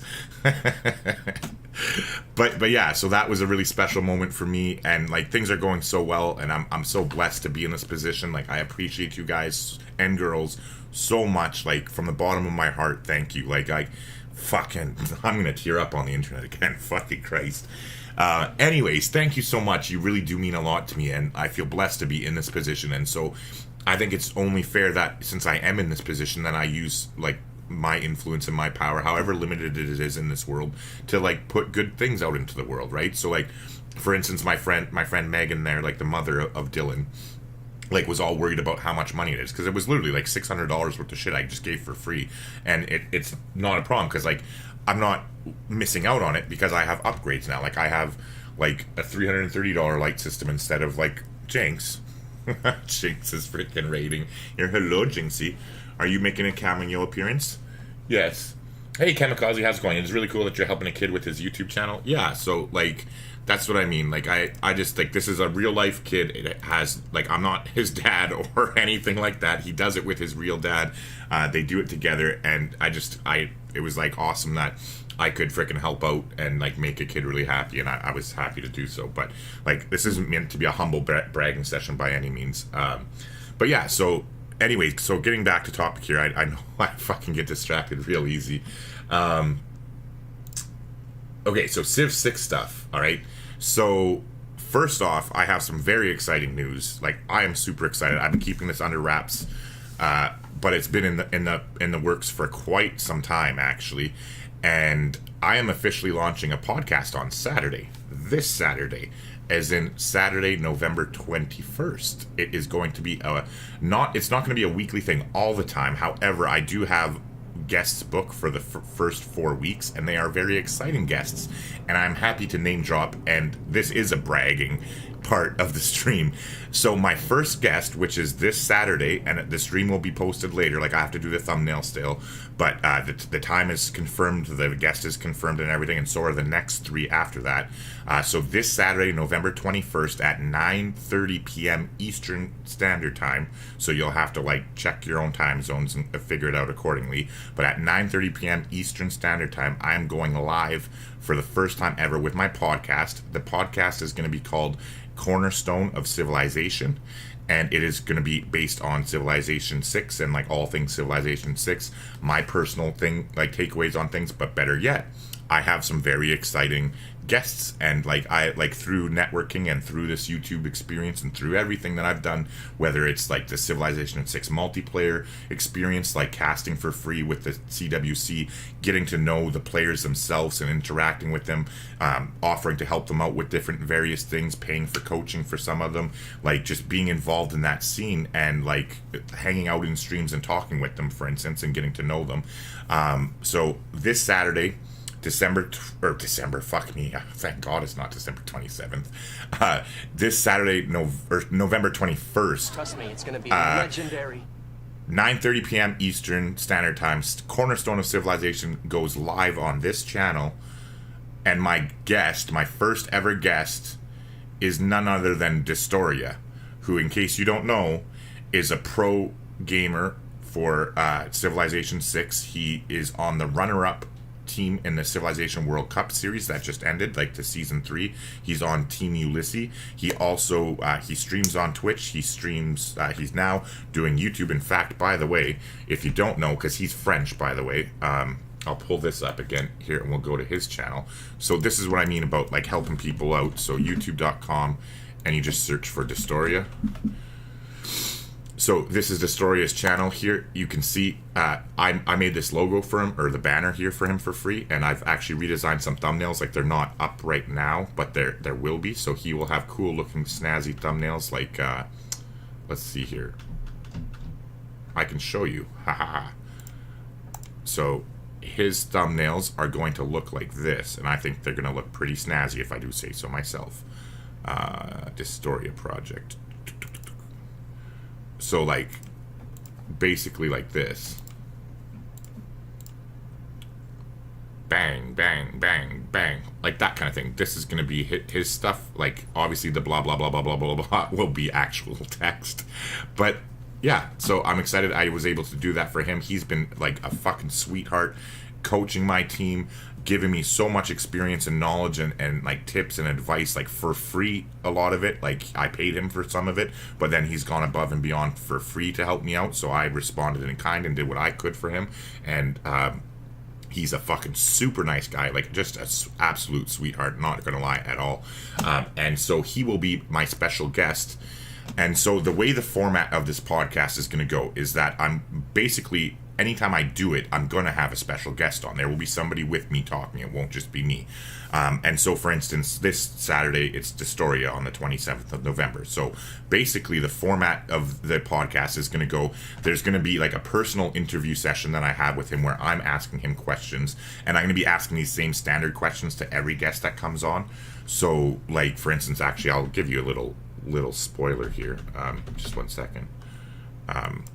So I'll be asking him and every guest that I have on the show things like, just one second.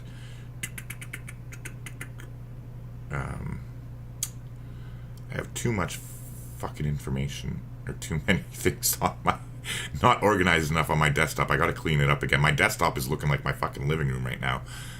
What is it? It's generic content creator questions. Yeah, just pretend you can't see the top of the page there. Let's just pretend that doesn't exist, okay? Wink, wink.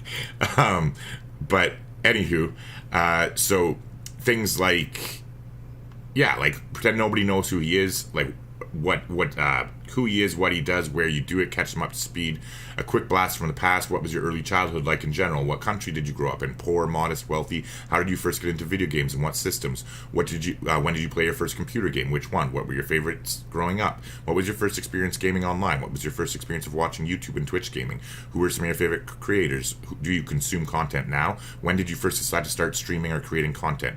What were you doing for work and school at the time? How long was it before you felt comfortable on camera? Any tips that you could share for increasing your camera presence? How did you first deal with streaming and playing live when you had none or next to no viewers compared to where you are now? What did you first think that you could possibly earn when did you first think you could possibly earn some income off of it?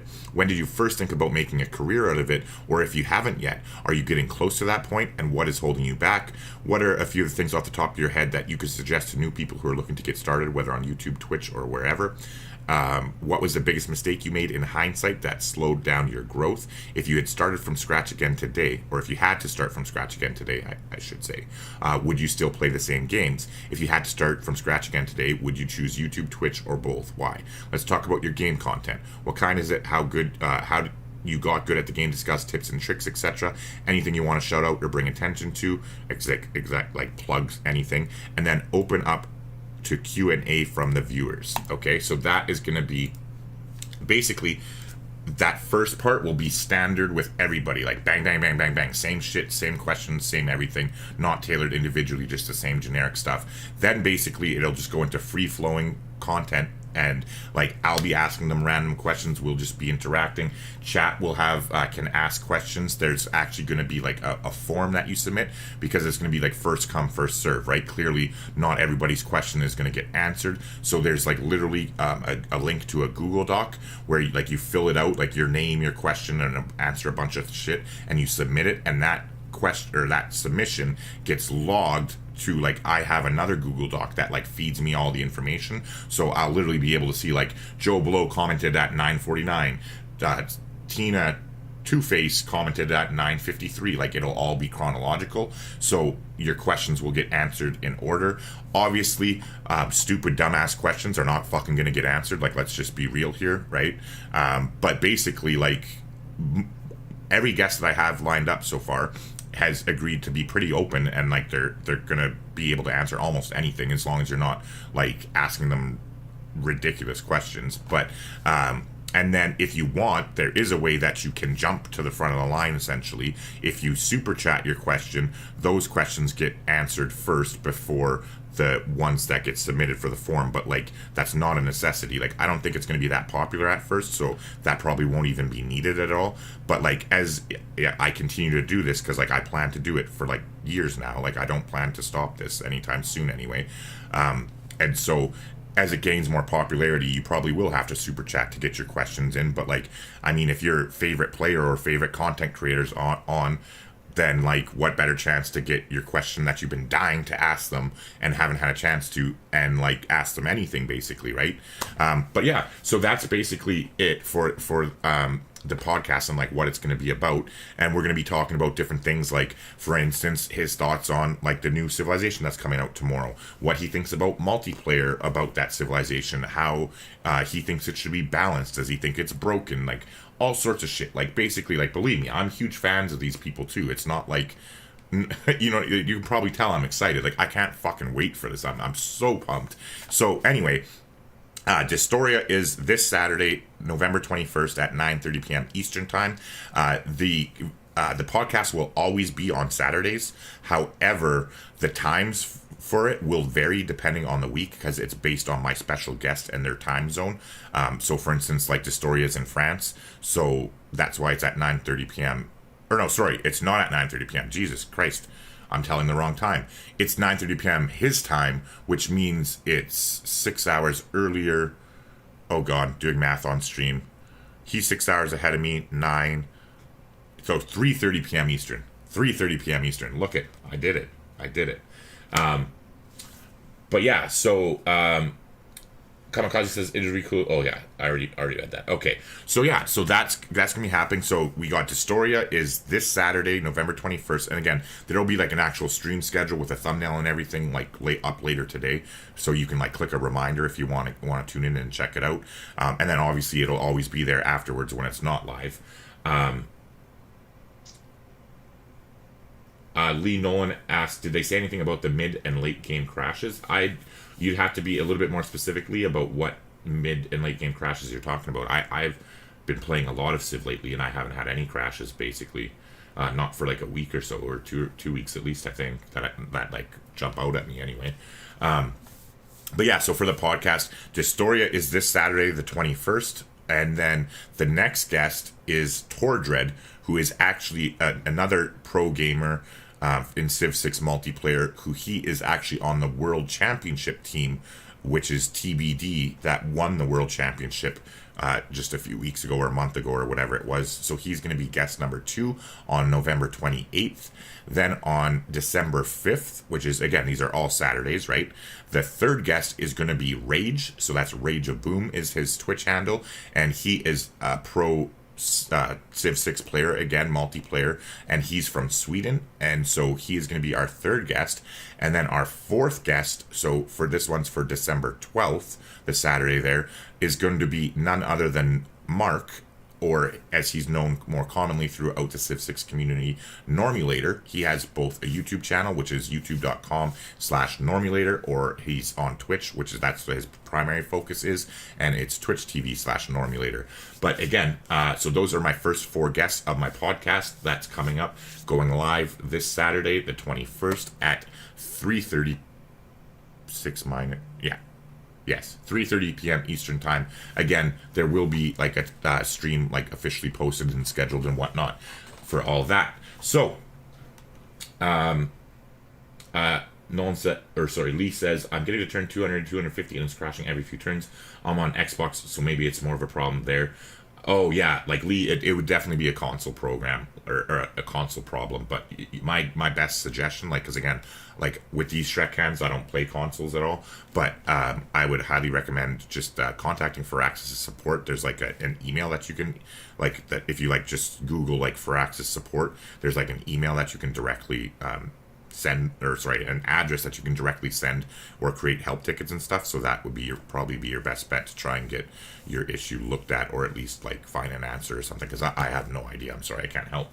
But yeah, so that's the podcast, Cornerstone of Civilization, starting this Saturday. Got some exciting guests coming up, and then after the December 12th one, though, I'll be taking a break, as I'm going to be taking a 2-week break for Christmas with my daughter.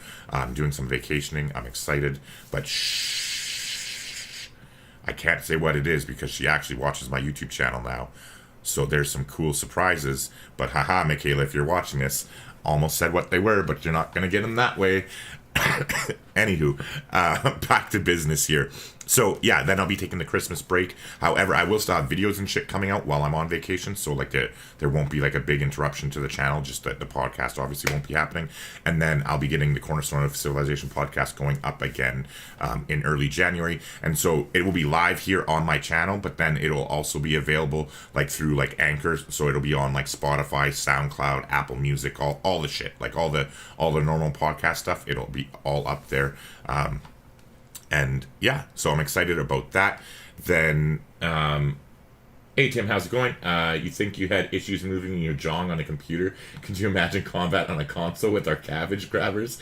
I throw the controller across the room. Funny story about that, Tim. Throwing the controller across the room. You want to hear a story about frickin' raging and throwing controllers across the room? My drunk dumbass was playing, like my buddy came over and we were playing a racing game. It was Need for Speed, the Run, I think it's called. The one where you like race across the whole fucking country. And my buddy loves racing games. I can't stand racing games. He's like, just lives for them, right? And so we were drinking beers, playing Xbox, because this was back when I had the Xbox 360, because I had the Kinect for Michaela, like where you could bowl and like run and all that kind of crap, right? So I had it for her. And anyway, so like Michaela wasn't at the house and we were drinking and we were playing this game and we got stuck on this race for like an hour and a half and it was so bad. Like he called a taxi to leave and I'm like, I'm gonna do this. I'm gonna race one more time. And so we've been stuck on this one race the whole time. And literally I was like the closest I ever got to winning the race. And then freaking what ended up happening is I lost it. So I'm like, okay, one more time. And I mean, I'm shit-faced, right? And so my, like, the layout of my living room, because it wasn't here, it was in my old house. But anyway, so the layout of the living room, there was like laminate flooring. It was like a rectangular living room. I had like a 51-inch plasma TV at the time. That was my girlfriend's, not mine. So this story is going to get very interesting very quickly. And so I have this one more race, right? And freaking this time I'm winning. Like I'm so close to the finishing line, I can fucking spit across it. Like I'm like, yes, and like shouting because I'm drunk too, and like just getting right into it, right? And I'm like, I'm like about to win.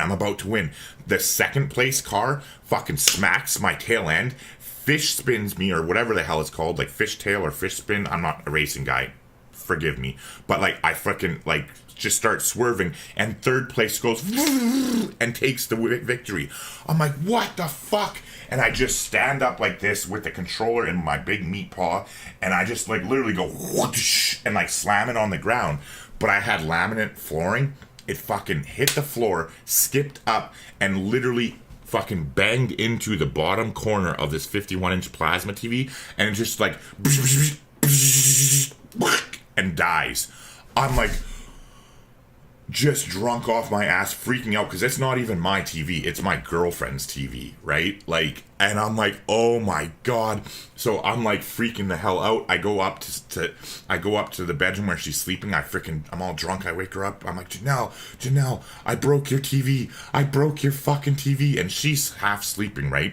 So she's like, no, don't worry about it, Tyler. It's no big deal. We'll figure it out in the morning. Just go to sleep, because she knows I've been drinking. Like, it's not a surprise. Like my buddy was over before she went to bed, all that, right? So then I'm like, oh, okay, thinking like I'm just dumb and drunk and like, oh, okay, it's not a big deal then.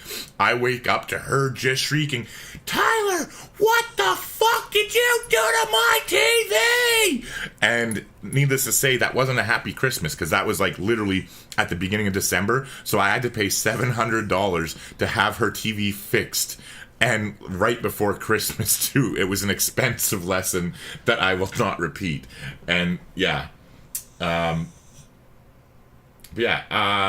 Leon said,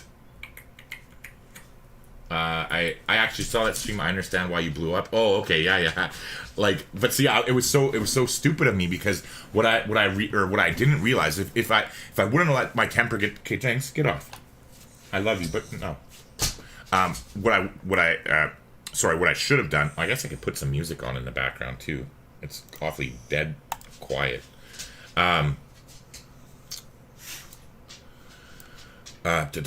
Just give me 2 seconds here.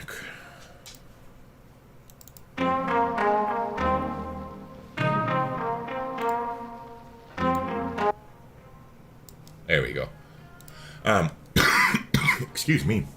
So Yeah, so that, like, that stream you're talking about where I raged and fucking lost the Admiral and everything, if I would have just stopped and not let my temper get the best of me, when it first popped up, and I clicked X before trying to shift tab again, so when it came up the second time, though, I could have literally just clicked X, clicked my unit, and moved it away safely, and I still would have been safe. But instead, I let my emotions get the better of me, and I raged out, and that's what caused me to lose the unit. Like, because I reviewed the gameplay afterwards, right?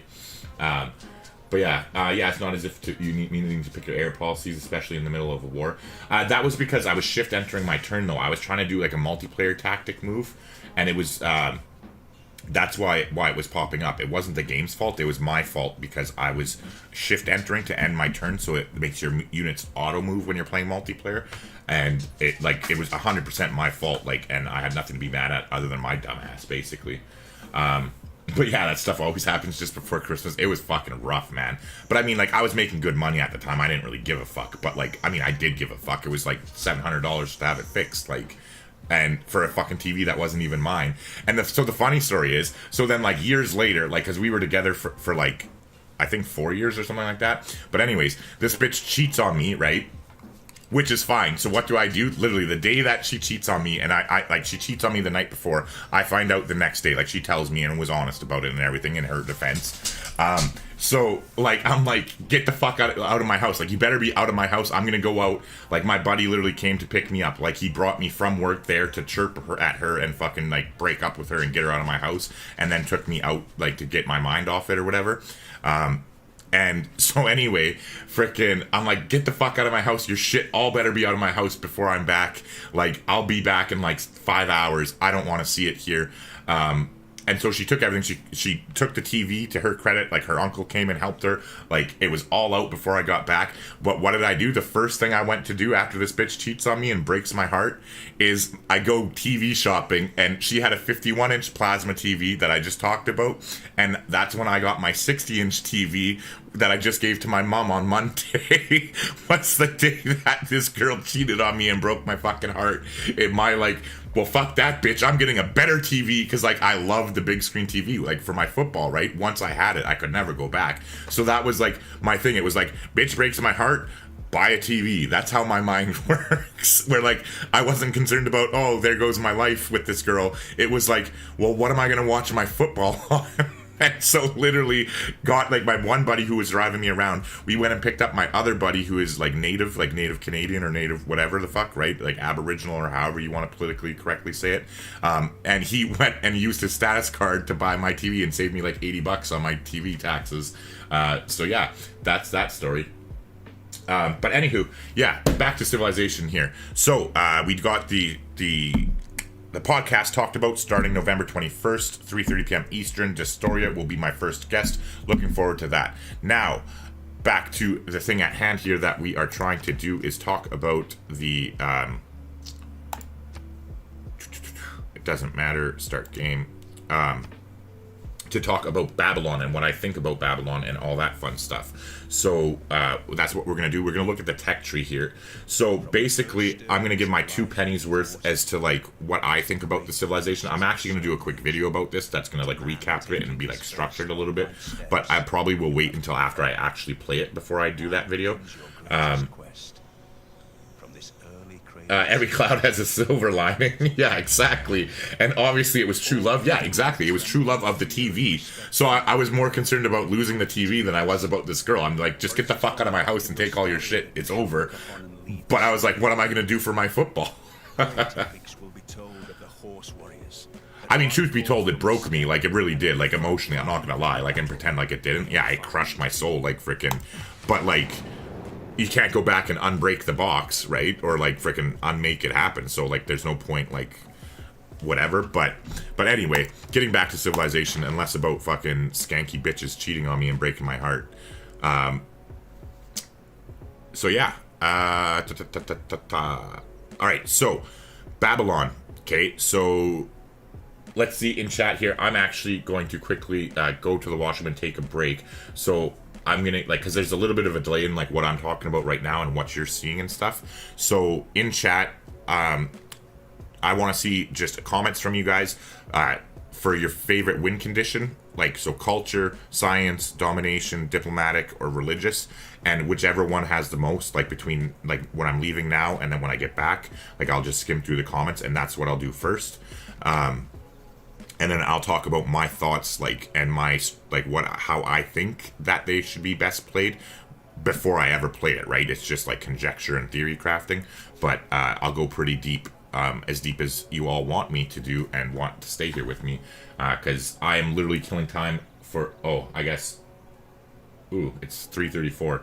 Never mind, I have a meeting at 4 o'clock, but I can probably push that back because it's with a business owner, but I know him. So, I'll actually do that right now. I'll just text him. Oh, I fucking hate phones. Okay, thank God it recognized my face. So, like, look at this. For everybody, like, wondering why I'm always making jokes about my Shrek hands. This is a Galaxy S10 phone, okay? A Galaxy S10 phone. Look at my fucking hand. Like, these are why I say I have Shrek hands. Like, look at that. Like, it's a Galaxy S10. It's not a tiny phone. And look at my hand. Like, that's why I'm always joking about Shrek hands, and that's why I hate phones, and that's why I feel so bad about this. I've been supposed to make a Civ 6 mobile fucking video for Firaxis, or at least their marketing company, for like literally 3 weeks, and I haven't done it yet, so I need to do that, like this week, basically. I'm going to do it, and put it out next week for sure, but, anyways, I will be back. Yeah, and so sorry for all this stuff that I'm going to be talking here. These strategies are going to be for single player only. I'm not talking about multiplayer today.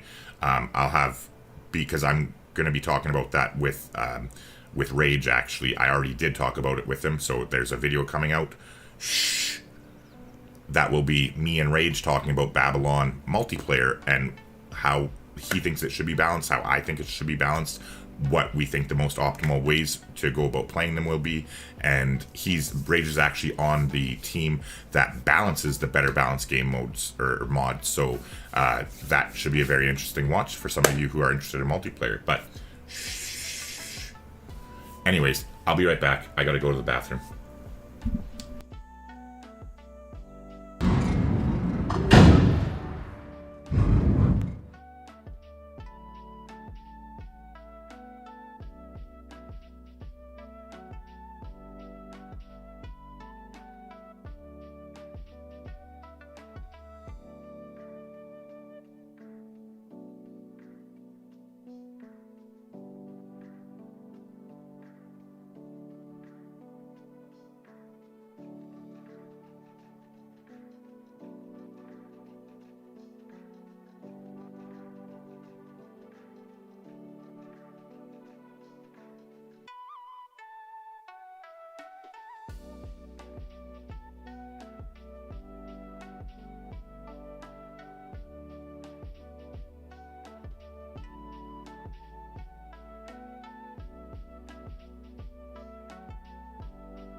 All right, I'm back. And no, I didn't go deuce, I promise. I've actually been sitting here having a smoke, but I didn't want to smoke on stream, so that's what I've been doing. But yeah, we'll get back in here, and I'm actually just going to get rid of my face, because, again, I don't want to smoke on stream, because I don't condone smoking, and I wish I never did. It's the biggest regret in my life, ever smoking, because it's been, like, basically 18 years that I've smoked, and I'm only 34, so not a good choice. But anyway, back to business here with... Okay, so let's see. Going up, let's see. Culture for the win. Single player culture, multiplayer. Any win is a good win. Culture. I guess I like culture the most, but also like domination. But okay, culture it is. I'm sorry I can't pronounce your name. I'm so sorry about this. So, like, you'll know who you are because I can't pronounce your name. But like, tell me how to pronounce your name or what a nickname to call you is, so I can like actually address you by name because I feel bad. But so somebody says the first thing that comes to mind to me when I think about Babylon is that that you can get industrial zone faster than any other civ since they can get the tech without researching previous ones. So basically, the main unique thing about the civ is cherry picking specific techs to get advantage faster than other civs. Very, very, very, very, very perceptive comments and very, very, very, very perceptive observations about this civ. Like this civ, all right. So, okay, smoke's done. I'm gonna try and keep this brief because I'm gonna try and do it within 17 minutes or so, or until that guy calls me because I thought about it and I have to take that call because it's for a business, a local business, and it's about my charity event that I'm doing in January. So, and it's like time sensitive shit. So we're on the clock here until that I get that phone call. He said that he'll be home sometime after 4 or at 4 or around 4 kind of thing. So when I get that phone call, that's the end of the stream. But we'll try to pack as much info as we can in here. But again, like I said, I will have videos on all this shit, like actually scripted videos that like break everything down professionally and whatnot. So the first one was culture. So again, I don't like, I apologize. I can't pronounce your name. Dennis. Okay, there you go. Dennis. Perfect. Thank you, buddy. I'm sorry, Dennis. Like I just, fuck man, pronunciation and me don't get along. And he said, yes, but I'm really looking forward to trying to get science win with the Civ. There is a possibility for science speedruns. Okay, so I 100% agree with you, Dennis. There is a possibility for science speedruns. There's a possibility for every speedrun. This game, or this Civ. Okay, so like everybody like has been fucking crying about new Frontier Pass and broken civs and powerful civs and Grand Columbia is broken and need to be nerfed. Wah wah wah. And I'm a firm believer, and I don't hide this fact. And I say fuck that. That's a stupid ass idea. I'm pissed that Firaxis did it. Like I haven't said this publicly. I purposely didn't comment on the patch updates. I purposely haven't played single player. I am not playing single player because they broke the fucking game, and I'm sick, disgusted with what the patch that they just released. And like I don't hide it. Like I'm not playing single player at all ever again until they fix the patching system that they just broke the game for deity players. Because like I'm sorry, I understand. Like I completely understand from their perspective. The casual player is like their vast majority of people and their vast majority of player base. So I understand patching based on like the lower difficulty levels. Completely get it, understand it logically, business wise. I get it. But from like content creator perspective, somebody who like has literally built a career off of like doing content on their game, I think they're missing a huge opportunity. They need to have 2 patching systems. They need to have one patch for casual players that goes from settler difficulty all the way up to like emperor difficulty or immortal difficulty, and then to emperor difficulty, and then a second patching system for immortal and deity, because now the game's fucking broken. Single player is broken. I never want to play it again. Have no intention of playing it again unless I'm making content specifically for like a new civilization like this. Like, because basically they just fucking took out Oracle's gone from the game on deity mode, and so is Pyramids unless you're playing as China. Because like literally I played 2 games since that patch came out on deity single player, and the Oracle went on turn 26 in my first game, and the Oracle went on turn 28 in my second game. That's fucking impossible to build unless you're going to completely ruin your build just to get the Oracle, which isn't, like, it's a great wonder. It's one of my favorite wonders in the game, and, like, but, like, there's not even a guarantee you could get it, even if you beeline for it and, like, chopped out resources, got Magnus and the whole 9 yards. It's just, like, it makes my stomach sick that they basically deleted 2 of my favorite wonders out of the game for me, because I don't play on anything other than deity, obviously. Like I'm sorry, why would I, right?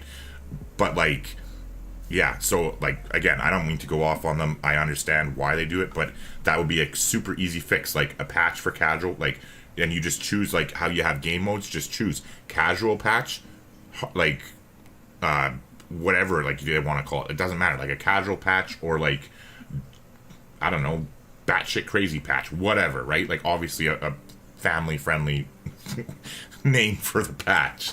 But like, yeah, I'm just disgusted. But anyways, so like back before I went off on that tangent, specifically about all these civs. So like, I'm a big fan saying that they should be buffing shitty old civilizations that are outdated. Like they did it with England, like with Victoria, England. They did it with Norway. They more recently did it to Georgia. I think she still needs a little bit of TLC from them. But like, that's what I think they should be doing. Like, these new civilizations are all fun to play. They're all unique. And on single player, who cares if the civilization's broken? It's single player. Like, and multiplayer gets balanced by the multiplayer community anyways with mods. So like, that doesn't matter. So the more powerful and fun and unique the civs are, the better it is and the funner it is in my experience. Like, so, but like saying all that, like to like lead up to this point, this civilization Babylon is, in my opinion, the first actually broken, like hard broken civ that they've come up with. Like, they are brutally powerful, way more powerful than any other civ in the game right now, in my opinion. Like, again, this is all on theory crafting, but like literally I'm predicting on standard game speed, single player, no mods, or well, no gameplay affecting mods. Like, so I'll have concise UI and sucker text, simple UI adjustments and whatever, right? But anyway, so standard speed, no game modes, like no freaking secret societies, no nothing. I'm predicting that I will easily be able to win in under 150 turns on every single victory condition with this civilization. Like, they're broken, stupid, powerful. Like, and I'm excited. I love that. Like, I'm like, cool. I can't wait to like try and break my records. Like, I had my personal best for a standard size map, standard speed culture win is with Catherine Magnificence Catherine, right? And that's turn 108 is my personal best in culture. I think I'm gonna beat that with Babylon, and I didn't think I'd ever beat that. Like, they are just so sick and powerful. So in my personal opinion, anyways, this is how you would go about a culture victory, and this is probably what I'm gonna try first. Okay, so culture victory, the key concepts and shit that you like do in a normal culture victory, right? You want printing. Why? Build 2 universities, because it provides one more level of diplomatic visibility on all civilizations, which doesn't really matter like in the culture victory, but more importantly, well, it does, I guess, for your tourism, but all tourism yields from great works of writing are doubled, right? So literally all you have to do is build 2 universities and you unlock printing. Like, literally get it. Like, not like get the boost for it. Like, you have printing, which means you're automatically going to have tourism so much earlier to begin with, right? That's just printing. Build 2 universities. Now, you might be asking, well, how are you going to do that? Play it religiously, of course, and you're going to take the frickin' thing where you can buy not lay ministries, not choral music, Jesuit education. You're going to take Jesuit education in your religion so that you can buy campus and university buildings with faith.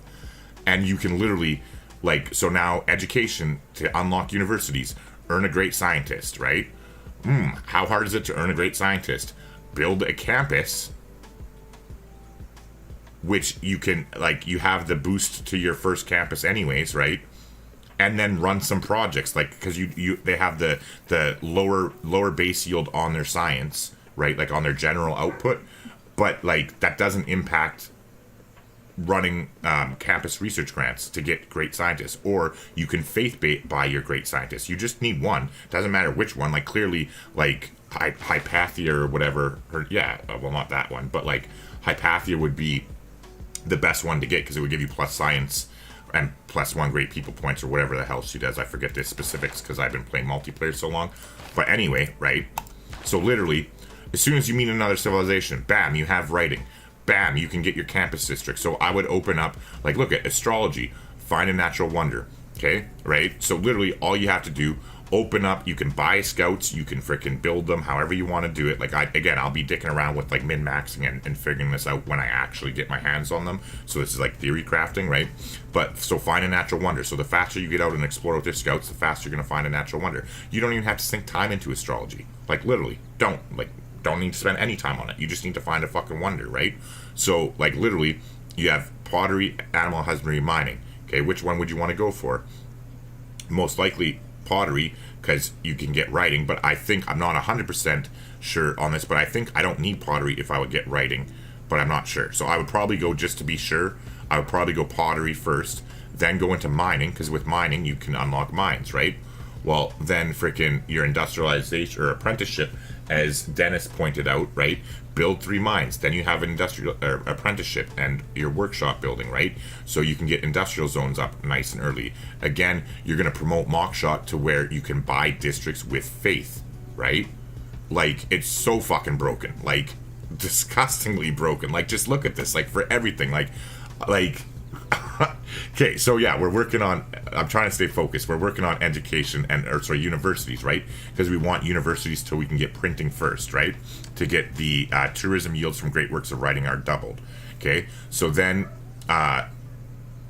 building a university adjacent to a mountain all of a sudden gets us Patala Palace. So again, you could see how quickly broken that is for a diplomatic victory point, right? Like, that's instantly 1 diplomatic victory point right there for a diplomatic victory with them. Like, every single fucking thing is broken. Like, everyone. Like, I would say easily religion win, under 100 turns on standard speed, standard map size, easily done.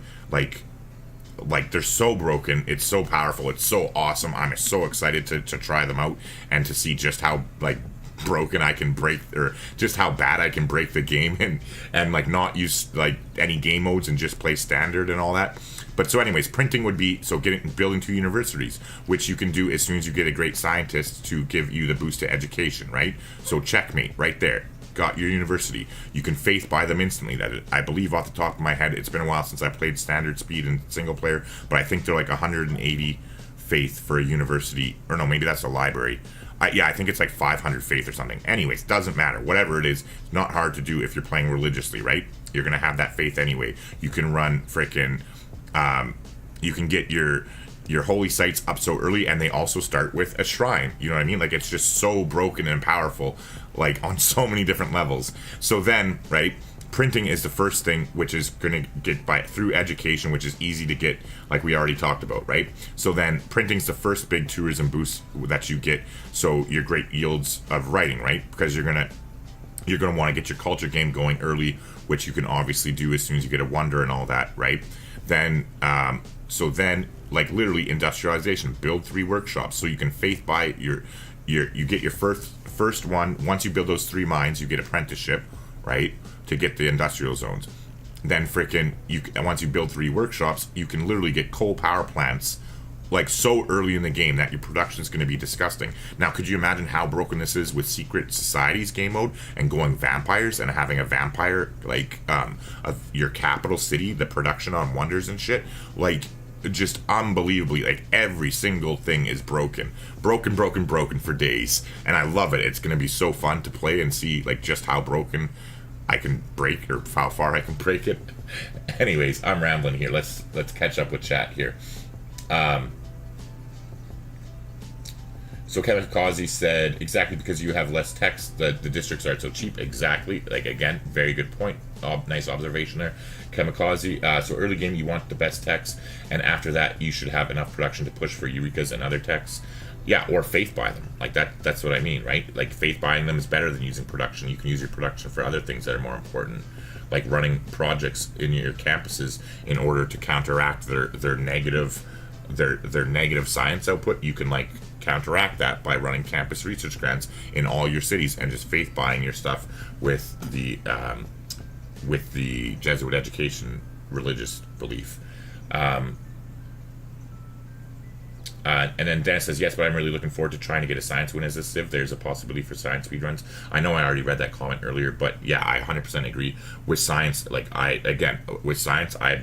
almost guarantee a less than 150 turn science win, which is unbelievable for me. I've never even come close to that. Like, the closest, I think my record right now for science wins, like standard size map, standard speed, like, I think my record is 172, turn 172, and I'm pretty sure I'm gonna crash, like, or smash that, like, absurdly with them.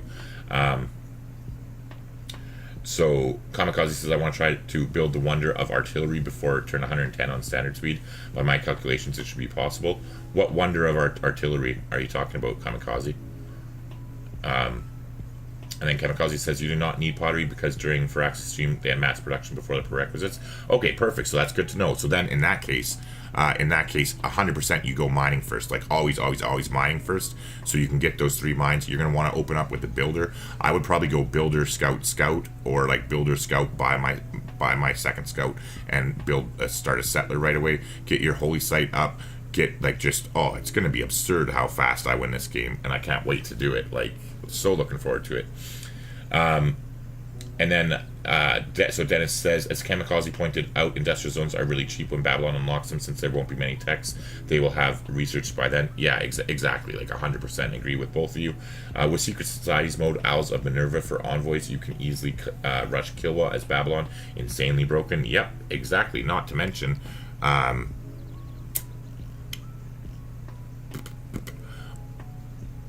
where is it?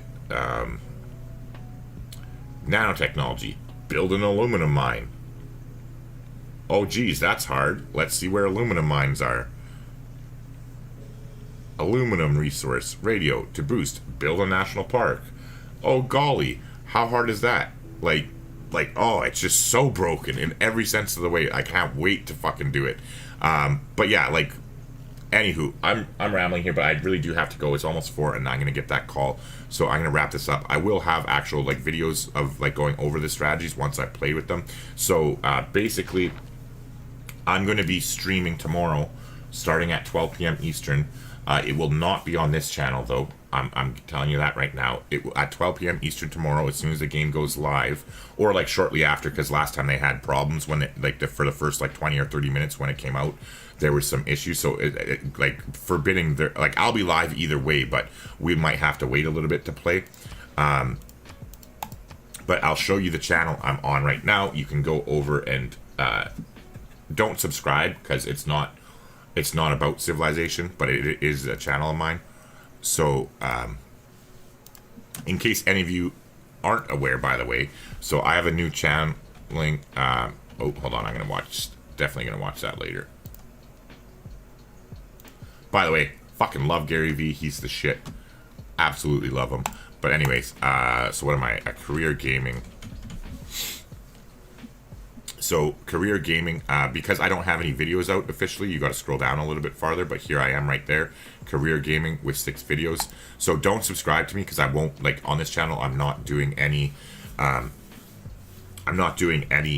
actual Civilization stuff normally. The only reason I'm doing it here is because I know you guys want to see me play.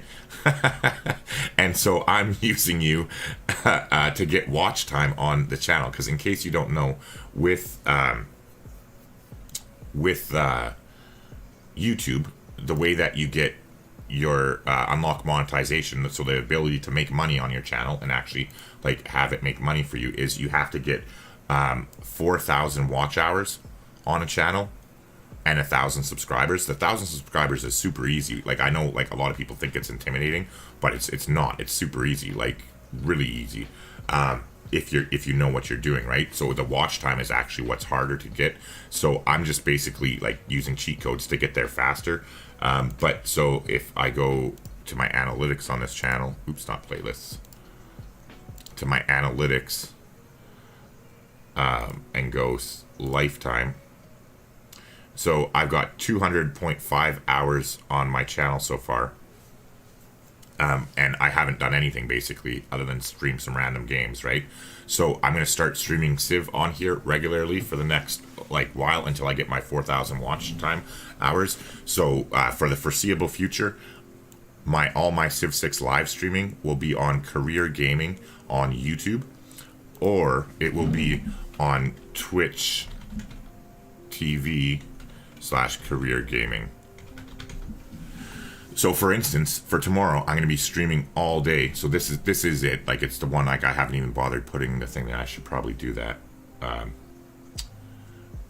But yeah, so basically I'm doing that charity event in January. It's really exciting, but I'll have a video describing that. I'm not going to go into it now. But so what I'm doing is this channel, I'm basically rushing to get my what's it called? Twitch affiliate status unlocked, which you need to have like 7 streams in a month with like 8 average viewers or something. So at 4 p.m. Eastern time tomorrow, I'll be starting a separate playthrough from whatever one I decide to start at 12 p.m. Eastern time. I'll be switching to Twitch for 4 p.m. Eastern on, again, Career Gaming. So it's youtube.com/Career Gaming for the 12 p.m. stream tomorrow, and it's Twitch TV/Career Gaming for the second stream, which will be a totally different gameplay. It will be a totally different victory condition that we'll be doing, but I'll be live streaming on both of those tomorrow. And that's where to catch me live streaming, because I'm not live streaming on this main channel anymore, pretty much ever, except for the podcasts on Saturdays, and then anything with me having to do with like the CPL qualifiers, like me playing in that tournament and everything, that will be live streamed on the main channel, but probably not even on the main channel. I'll probably do it on one of the smaller ones, because I don't give a fuck about the viewers. I just want the watch time, right? So it's like, why not take advantage of it and like help speed up the process? Because in case you don't know, by the way, so for this Career Gaming one, once I unlock affiliate thing here, which will be in 7 days from now, 7 days from tomorrow, so 7 days from Thursday, then all the money that I make from Career Gaming, between like when it gets monetized and then my charity event, which is in early January, I'm going to be donating 100% of my proceeds from this channel. Like any money that I make on this channel between now and my charity event will be getting donated to the charity event. So yeah, but yeah, anyways, hey, Devin, how's it going? River HB, how are you doing, man? Not a lot. Bad timing, as I'm just calling it quits, basically. I'm wrapping it up. I'm waiting on a phone call from a local small business that has something to do with my charity event and stuff.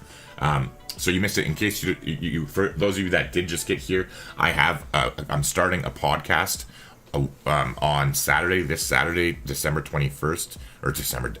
21st. My first guest on my podcast for week 1 is going to be Destoria. He is a professional Civ 6 gamer and a runner-up world champion in the previous tournament, the Civilization World Cup Series number 3. And then the following week, so the 28th, my next special guest is going to be Tordred, who is another professional Civ 6 player, and he is from the actual World Championship team, TBD, and he'll be on the 28th. And then the 5th of December, the third guest on my podcast is going to be the player, again, a Civ 6 pro player called Rage of Boom. He's Swedish, and he will be on there. And then the fourth one for December 12th is going to be the content creator Normulator. So Mark is his real name, but Mark's going to be with me for my fourth guest, and that's December 12th. And all 4 of those are confirmed, and like the dates are set. It's just the times that are gonna fluctuate because of time zones and stuff, right? Because they all live in different places in the world. So, but there'll be notifications and advertisements and whatever leading forward to it. But yeah, so in that podcast, it will be done live on the main Game of Grampz channel, on this channel. But then after it ends, it'll be like actually in podcast form, like on like Spotify and like Apple Music and freaking like all the places where you'd normally find podcasts. So I'm super excited to do that. That is this Saturday. The 21st is going to be the first one. It's going to be going live at 3:30 p.m. Eastern Standard Time. So look forward to that. Hopefully I'll catch a whole bunch of you there with me. Like I said, I got my Elgato key light here. I got my work cut out for me. I got to get this bad boy up and running today, and then I got to finish soundproofing my room here in my studio. And well, my studio, I say my studio like I'm all my studio in my fucking living room, but like to show you, like I've started soundproofing it, but it's not 100% done yet. So I got all the stuff to 100% do it and finish that up. And yeah, really looking forward to it. But so let's quickly just see what other comments I missed. I'll catch up, and then we're gonna call it quits for this stream. But basically, I just gave my, like, we watched we opened up the stream watching the developer live stream, and then I gave my thoughts on Babylon and talked about, so I'll be streaming live at tomorrow 12 Eastern on youtube.com/careergaming. This is the channel right here.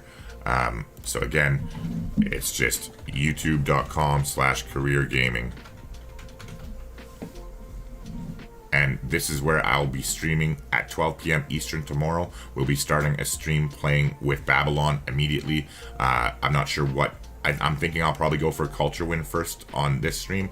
And then at 4 p.m. Eastern, I'll be switching over to Twitch. So Twitch TV/careergaming. And I will be streaming here, playing a second completely separate stream with a completely separate win condition. And again, it'll all be figured out tomorrow. I'm leaning towards culture in the first one, and then I'm thinking the second one I'll do science, but I'm not 100% sure yet. I haven't decided. So yeah, but other than that, let's catch up on these comments. So River asked what's up, GG, so I answered that one already. Devin said, I feel like they're going to nerf the Civ quickly. I would not be surprised. I mean, fuck, if they nerfed Grand Columbia, which didn't need it, like, they're going to fucking nerf it, like, nuke this Civ into the ground, because it's so broken, like, so fucking broken, it's not even funny. But, like, I'm a fan of that. Like, I'm excited about it. Like, I think it's great for the game. It's, like, if you're not having fun playing Civ 6, why the fuck are you playing it? And, like, if you're playing single player, what does it matter if a Civ is broken, as long as you're having fun and enjoying your game? Like, literally, like, I could not, like, I don't see the downside to that. Like, as long as you're having fun, that's what matters. And, like, for multiplayer, their civs don't matter, like, how powerful they are, because in the multiplayer scene, they're all modded anyway, like, and balanced by, like, the multiplayer scene and the multiplayer players. So, like, I don't see any harm whatsoever. Like, I'm a firm believer that they should be buffing their shitty ass, weak, tired, old vanilla civs and making them fun and creative, like they did with Victoria, like they did with Norway, and like they did to a limited extent with Georgia more recently. But she definitely still needs some love, in my opinion, anyway. But yeah, so then Kamikaze says, I think the best fix is 90% of the whole tech, and that means you need the prerequisites. Could be an easy fix. Then it says, nah, I don't think they will nerf it. They made it specifically for single players. People will ban the Civ in multiplayer. No, they won't ban it in multiplayer. It'll just be, they'll ban it in unmodded multiplayer. But in the pro gaming scene, they use a mod called the Better Balanced Game mod, and it's actually like balanced and run by professional gamers. So it will be balanced in this week. Like, they'll be playing with it, experimenting, and it'll be balanced within a week or two at the worst case, I would say, if not sooner. So it won't be banned. Like, it'll just be, like, modded, so it's not fucking broken. Devin says, I agree with that 100%. It's way too OP. I don't think it's too OP. I think it's broken, but I think that's awesome. Like, it's stupid broken, but it's gonna be stupid fun to play. Like, I can't wait to, like, get all new records in every win condition type that, like, I have. Yeah, and Kamikaze says, doesn't the multiplayer community always play with balanced mods? Exactly. You hit the nail on the head there, my friend. Devin agreed. Yeah, that's also true. Hey, John Emmanuel Marcada. I hope that's how I pronounce Marcada. I think so. Are you going to play Cyberpunk in YouTube? I will be playing Cyberpunk on YouTube, and it will be... if it depends. If I get monetization before it comes out on this channel, I will not be playing it here. If it does get monetization, then I will be playing it on this channel here. Gaming with Grampz. I got so many channels going on right now. Here's another one. So here's Gaming with Grampz. Oh, sorry. My channel. Gaming with Grampz. This is also me. I just haven't even bothered fixing this yet. I think I actually have it, so I'll customize it right now. Yeah, fuck off. Customization, branding. Yeah, fuck off. Upload.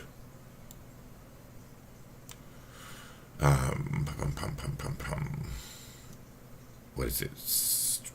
Channel stuff. Career gaming. Various branding shit.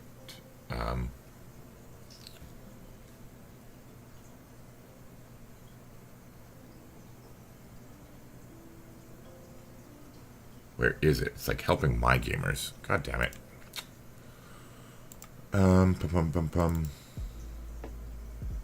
Ah, right here. Here we go. There it is. There that goes, and we'll upload my logo stuff.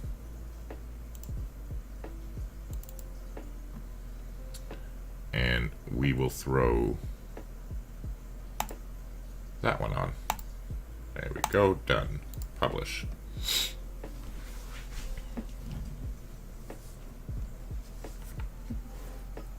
There you go. So this is the other channel here.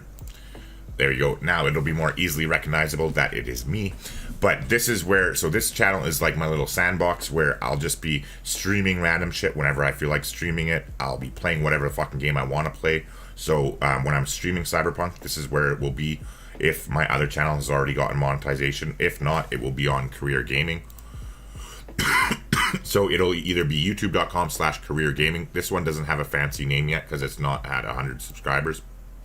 But it's called Gaming with Grampz. So if you want to find this channel easily, the easiest way to do it is go, Gaming with Grampz, like, and type that in. And then obviously it's not this one, but you go filter and you go to channel, and then it should be somewhere in here, but it might not be because I haven't published anything at all on it. Yeah, I don't see it anywhere. So,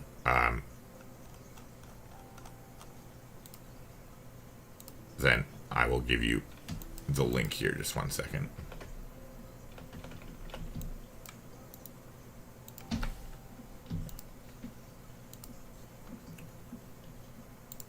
So there you go. There is the link there.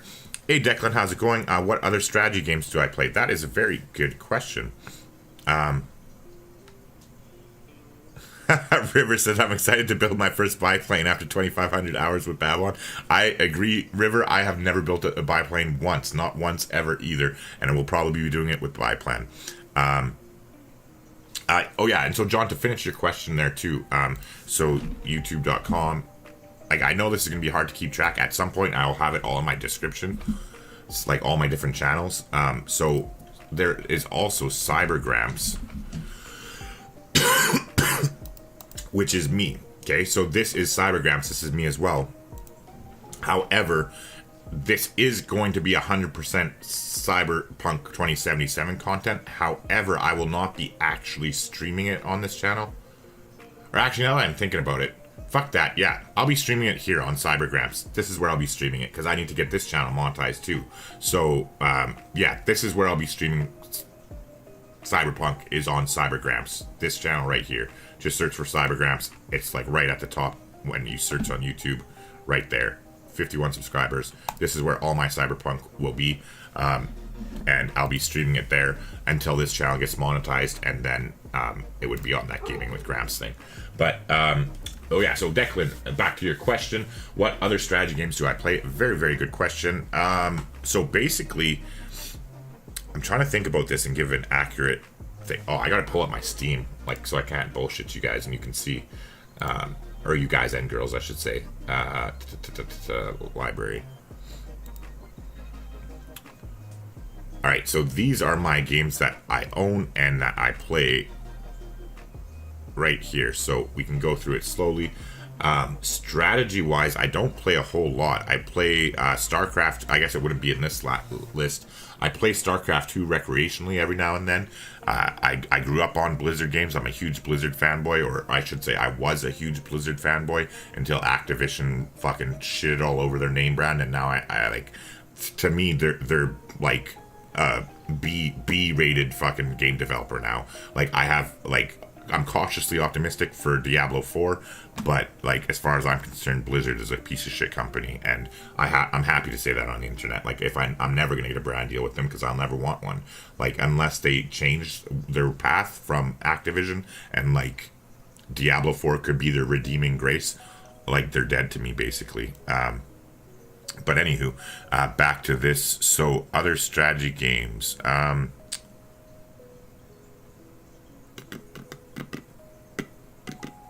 I guess Desperados 3 is technically a strategy game, but it's like a tactical one. I barely played it. It's brand new, but I really did like it, and I will be playing it. I just haven't had a chance to. I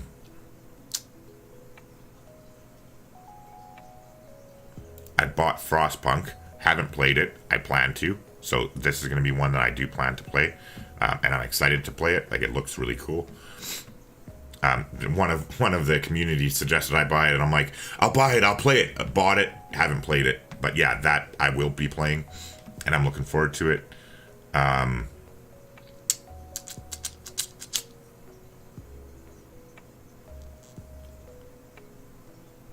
think that's pretty much it.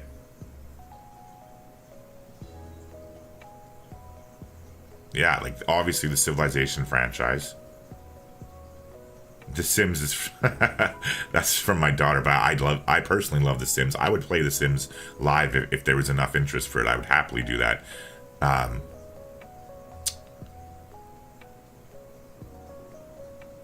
The Total War series, I have them, but that's because my friend bought it for me.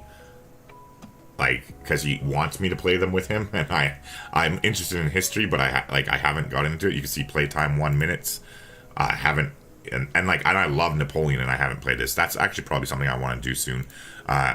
Total War Shogun 2, haven't played it, but own it.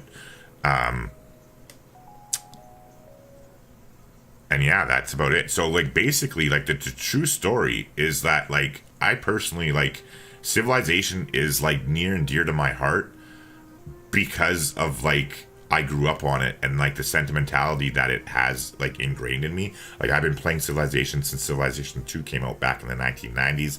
I played like Sid Meier's Colonization. Like, I think I even bought the this here, Sid Meier's Colonization, the classic. So this is like a rehash of it. Like, it's still the shitty old graphics, but like, oh my god, I spent like hundreds and hundreds and hundreds of hours as a kid playing the original DOS version of this. Like, this is a remastered one that you can play on like Windows 10. It still is like the same graphics, but like, it's like just, you can play it on a modern day computer essentially. And huge fan of this game. I would happily stream this sometime if there was enough interest. Like, this is one of like my all-time favorite games ever. Sid Meier's Pirates. The original, like, on Steam, I only have 45.8 hours.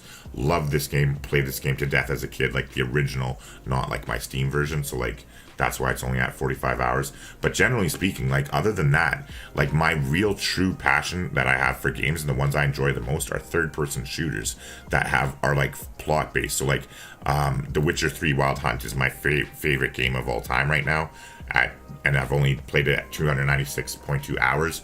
But like, I've done like two full playthroughs of the vanilla game, and I'm gonna do this on stream some point in the near future. I wanted to do it before Cyberpunk comes out, but I don't know if I'll get around to it. I probably will, because I tested it and I can play it in 4K at like 80 frames a second, so probably be doing that sometime soon. But I love like Sniper Elite 4. I haven't played very much of it, but I bought it, love it, will plan to play it soon. The Sekiro, you can see 14.8 hours. Not even gonna lie, fucking rage quit that game and haven't played it since. Like loved it, loved the game.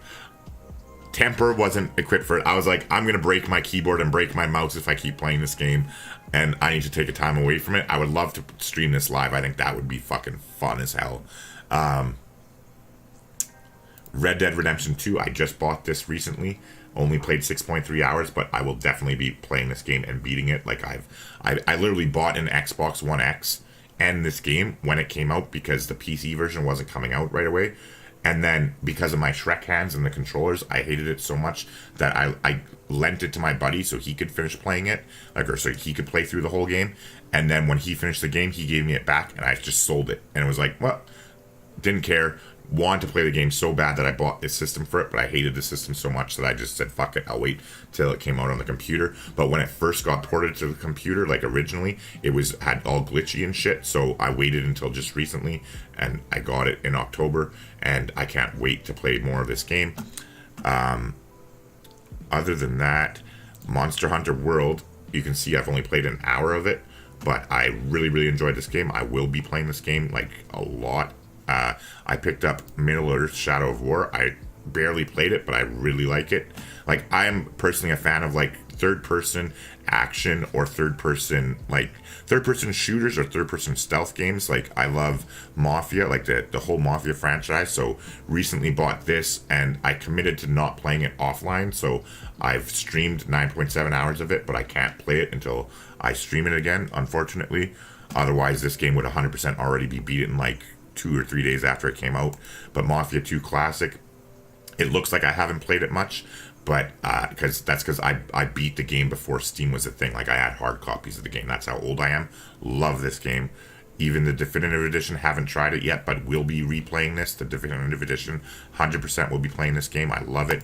Mafia 3, not a huge fan of it, but I like the storyline and stuff, so I will be playing this at some point. But yeah, it's kind of what I'm into. Like, Horizon Zero Dawn I just got. I can't wait to play this. Like, I'm definitely gonna beat this game. I love it. It's amazing. Hitman, huge fan of the Hitman series. Way back when I did play consoles, before I had Shrek hands, when I was a little nerdy teenager and nerdy kid. Loved the Hitman series, like back on the PlayStation 1 and PlayStation 2 and shit. But yeah, Hitman 2, bought it. Only played 3.6 hours, want to beat it. I'm going to be buying Hitman 3 in January, and I haven't even fucking played this game yet, but I will 100% be buying that game and playing it for sure. Hitman Original, again, like, I just got, like, because when I got my computer, that, like, back in 2016 when I was able to play good games, like, I fell in love with The Witcher, and it stole me away from Hitman, and I haven't had a chance to go back, but I definitely will. Other than that, though, those are the kind of games that I really enjoy, like Skyrim. Love Skyrim. And I only got to play it, like, back in, like, 2016 or 17 or something. I found it. Clearly, Cyberpunk is pre-ordered, and cannot wait to play that. Normally, I don't like first-person shooters. The only exception to the rule so far is the Far Cry series. Like, I love Far Cry 5, Far Cry 4, and 3. So the problem with this is, like, you can see, like, barely any game hours is because I bought Far Cry 5 was actually the first game that I played, and I really enjoyed it. Like, really enjoyed it, but this was the first Far Cry franchise game that I played. But because that was my first experience, I then went back and bought 4, 3, and Primal. But because of this being my first experience, I was used to, like, the good graphics, which that's not such a big deal for me, but I was used to the controls, the game mechanics, like, they improve it every time they release a new one, right? So that's why I didn't, like, I know Far Cry 4 is supposed to be really good, only played 17 hours. This is supposed to be, like, one of the best ones. This guy is, like, literally, like, the most adored hero in the game. A lot of people say the Far Cry franchise died after Far Cry 3 and it kind of fell off. I personally really enjoyed 5. I personally really enjoyed Far Cry New Dawn. I'm actually replaying this on that other channel. But yeah, I don't know. Like, still waiting for this phone call, so I'm not really in a rush. But I kind of want to have another smoke, and I don't want to smoke on stream, so I'm going to be wrapping this up here. But yeah, that's the kind of stuff. So Assassin's Creed, played every single game of these, like, on the originals, like, consoles way back in the day. Loved the whole franchise. Really liked where they went with Assassin's Creed Origins, like, how they're, like, moving to the RPG style, because I love those games, right? Really loved Origins. Fucking hate Odyssey because of the paywall and the monetization, that bullshit they pulled in it. So literally got to the paywall and was like, fuck you, I'll never play you again. Recently bought, it's not on this list because it's on my other thing, but I bought Assassin's Creed Valhalla, and I've only played it the one time.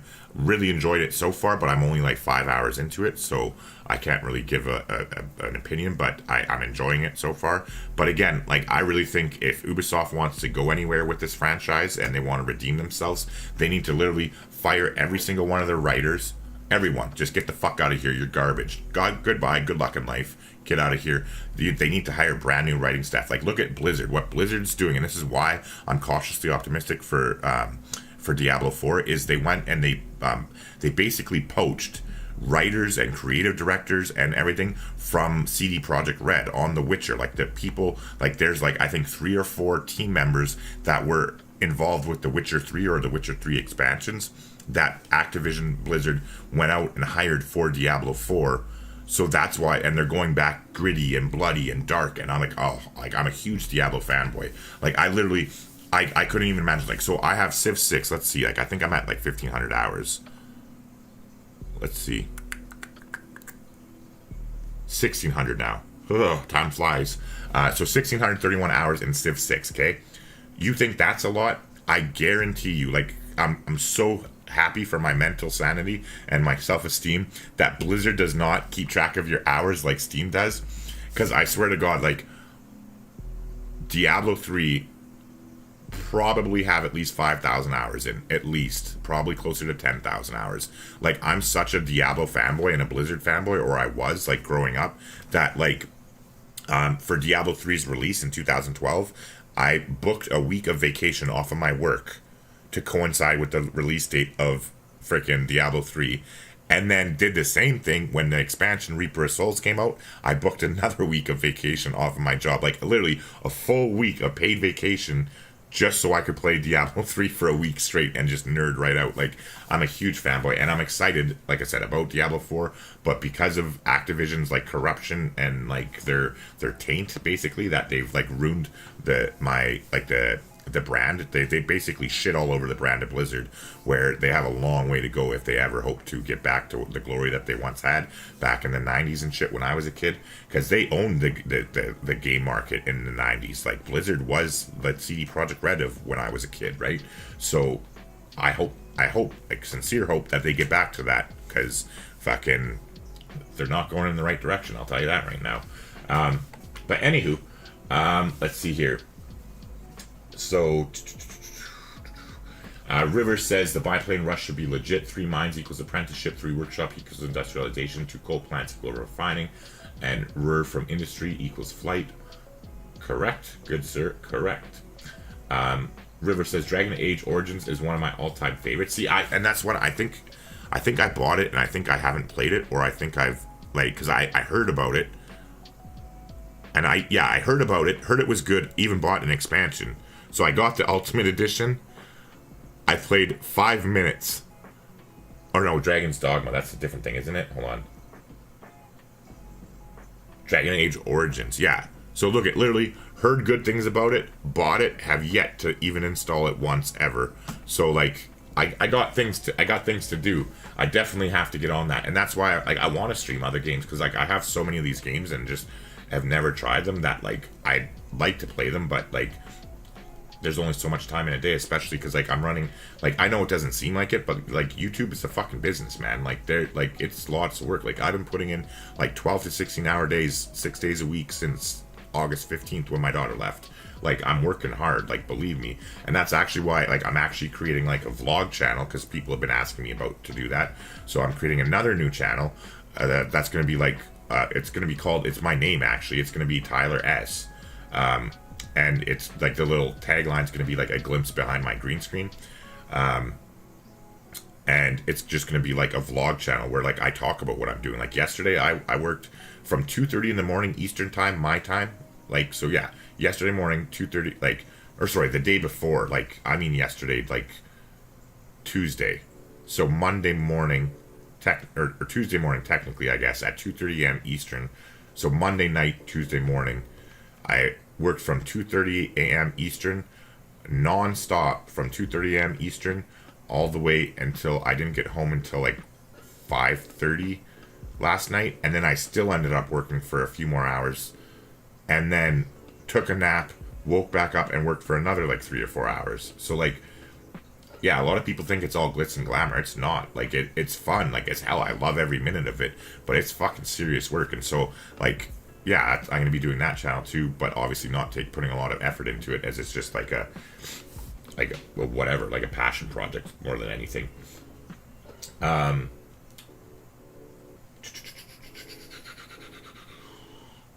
So Fox says, I agree. I used to love Blizzard, but Activision screwed it up. Yeah, totally shit all over like the best gaming company and just ruined it completely.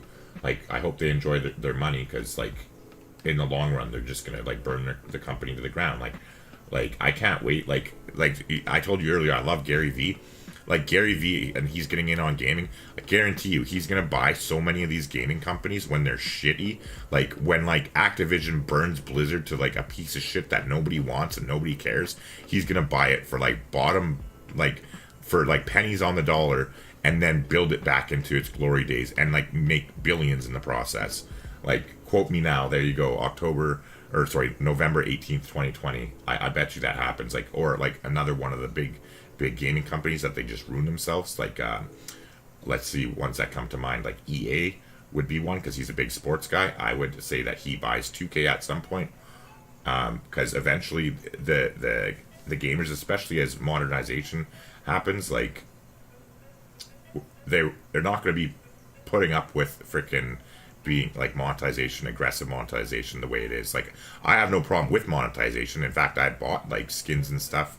Like, there's not a problem in my opinion with it. It's how you implement it, and there's a lot of companies that are being really, really shady to the consumer, in my opinion, and I don't think that it'll last. I think it's probably about another 5 or 10 years before they like basically CD Projekt Red is going to pave the way to like the future of gaming, essentially, in my opinion. But anywho, so Fox says, I personally don't like first-person shooters. I do like games like The Witcher, though, more like third-person swords. Agree. Like, I love third-person shooters, and third-person, like, medieval RPG-style things is my personal favorite. And then the first-person shooter is the only one that I actually play and like, because I mean, I used to play Wolfenstein when I was a kid and loved it, and Doom and loved it, Quake and loved it, but like GoldenEye for the N64, loved it.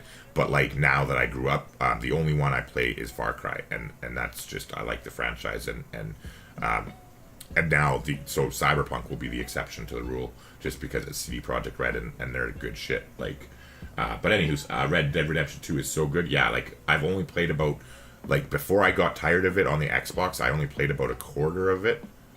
I think I got like to the second or third town. And so I don't know the story and I don't want it ruined, so please don't spoil it for me, anybody who's in here. Kamikaze says, my favorite third-person games are Morrowind and Doom. Doom's a first-person game, isn't it? But yeah, Morrowind was really good. I haven't played it, but I've watched people play it, and like it looked really good. Oh yeah, first person is that, my bad. Okay, yeah, I got you, Kamikaze. John Emmanuel says, haha, can't wait to play the games you suggest. Thanks for the recommendations. Yeah, no problem at all. River HP, I don't know what you're like gasping at. The graphics are dated, but the story and characters are top shelf. Which game are you talking about there, River?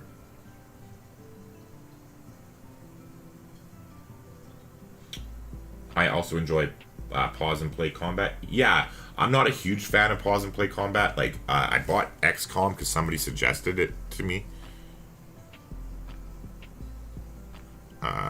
Yeah, right here, I bought this. And then I bought it before I even looked at it. Like, and I was just like, oh, okay, sure, I'll take your suggestion. Bought the game.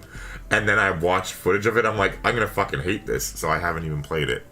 I'm not a huge fan. Like, I like the real-time stuff. Like, so like, Desperados 3 is a good example here where, really enjoyed this game. I've only played a bit of it so far, but it's like a tactical, it's like a real-time tactical, but you can pause it. So like, this is basically like the modern age version. I don't know how old you are, but like, if you've heard of like Eidos Entertainment or Eidos Entertainment, however you pronounce it, back in the early 2000s, they had a franchise called Commandos. It was like you were in World War II and got to kill a bunch of Nazis and stuff. And they've actually remastered it. Now that I'm thinking about it, I better put that on my wish list while I'm thinking of it. Store.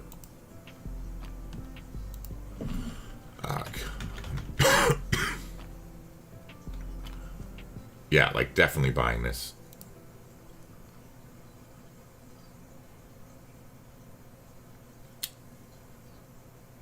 Ooh, and Praetorians. I don't know what that is. Does anybody know what Praetorians is?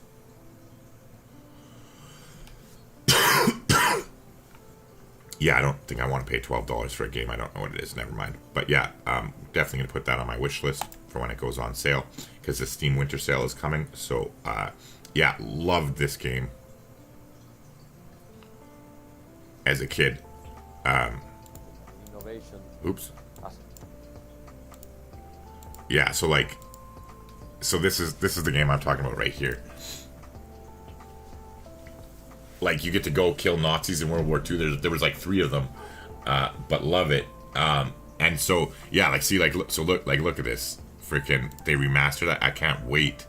Like, and it's so funny because like you see these graphics and they look so bad now, and like they were like awesome at the time when it came out, right? Like, so yeah, I would highly recommend it. It like Kamikaze, if you love Commandos, highly recommend Desperados 3. This one right here. I got it for like $50 when I bought it. Oops. But like, yeah, I'll throw a link to their excuse me.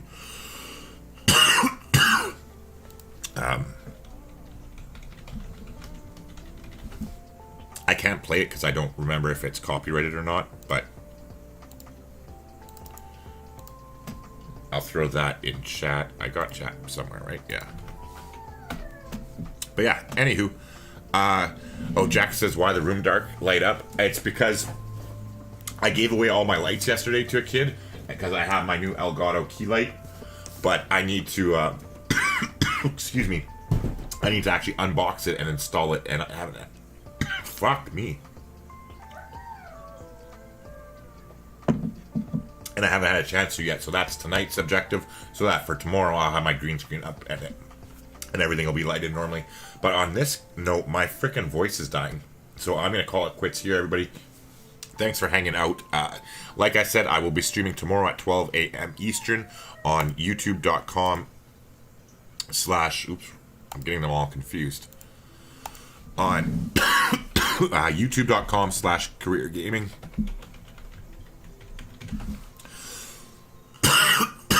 Tomorrow, 12 p.m. Eastern, I will be streaming, playing Babylon, most likely a culture game here at 12 p.m. Eastern, and then Twitch TV/career gaming at 4 p.m. Eastern. I will be starting a second game with Babylon, playing a second victory condition, and doing that live as well tomorrow. So definitely check that out if you're interested. Otherwise, thank you all for hanging out here. Jackie, Kamikaze, River, Fox has been here the whole time too. Dennis as well, that had the weird name that I couldn't pronounce. Declan, John Emmanuel, Devin, and everybody else that I'm missing. Tim, fuck you, you don't count. I love you, Tim. Thanks for popping in when you were here. Lee Nolan, to Demolition Daddy for when you were here earlier. Not sure if you're lurking or not. Herbert Herrera, yeah, that said this is Steamception when I was like streaming their stream earlier and interacting in chat. Canadian was here with us for a while. Jackie was here earlier and she's back now. Morton Jorgensen too was in here, as well as MTS Mountains, and all of you. Blub was here to begin with and had to peace out because I think he was at work or whatever. And yeah, that's that. So thank you all for hanging out. And like I said, tomorrow, 12 p.m. Eastern, youtube.com/career gaming. I will be streaming Babylon, most likely culture game. And then 4 p.m. Eastern on Twitch TV/career gaming, I will be streaming the a different game, probably science, but not 100% sure which one.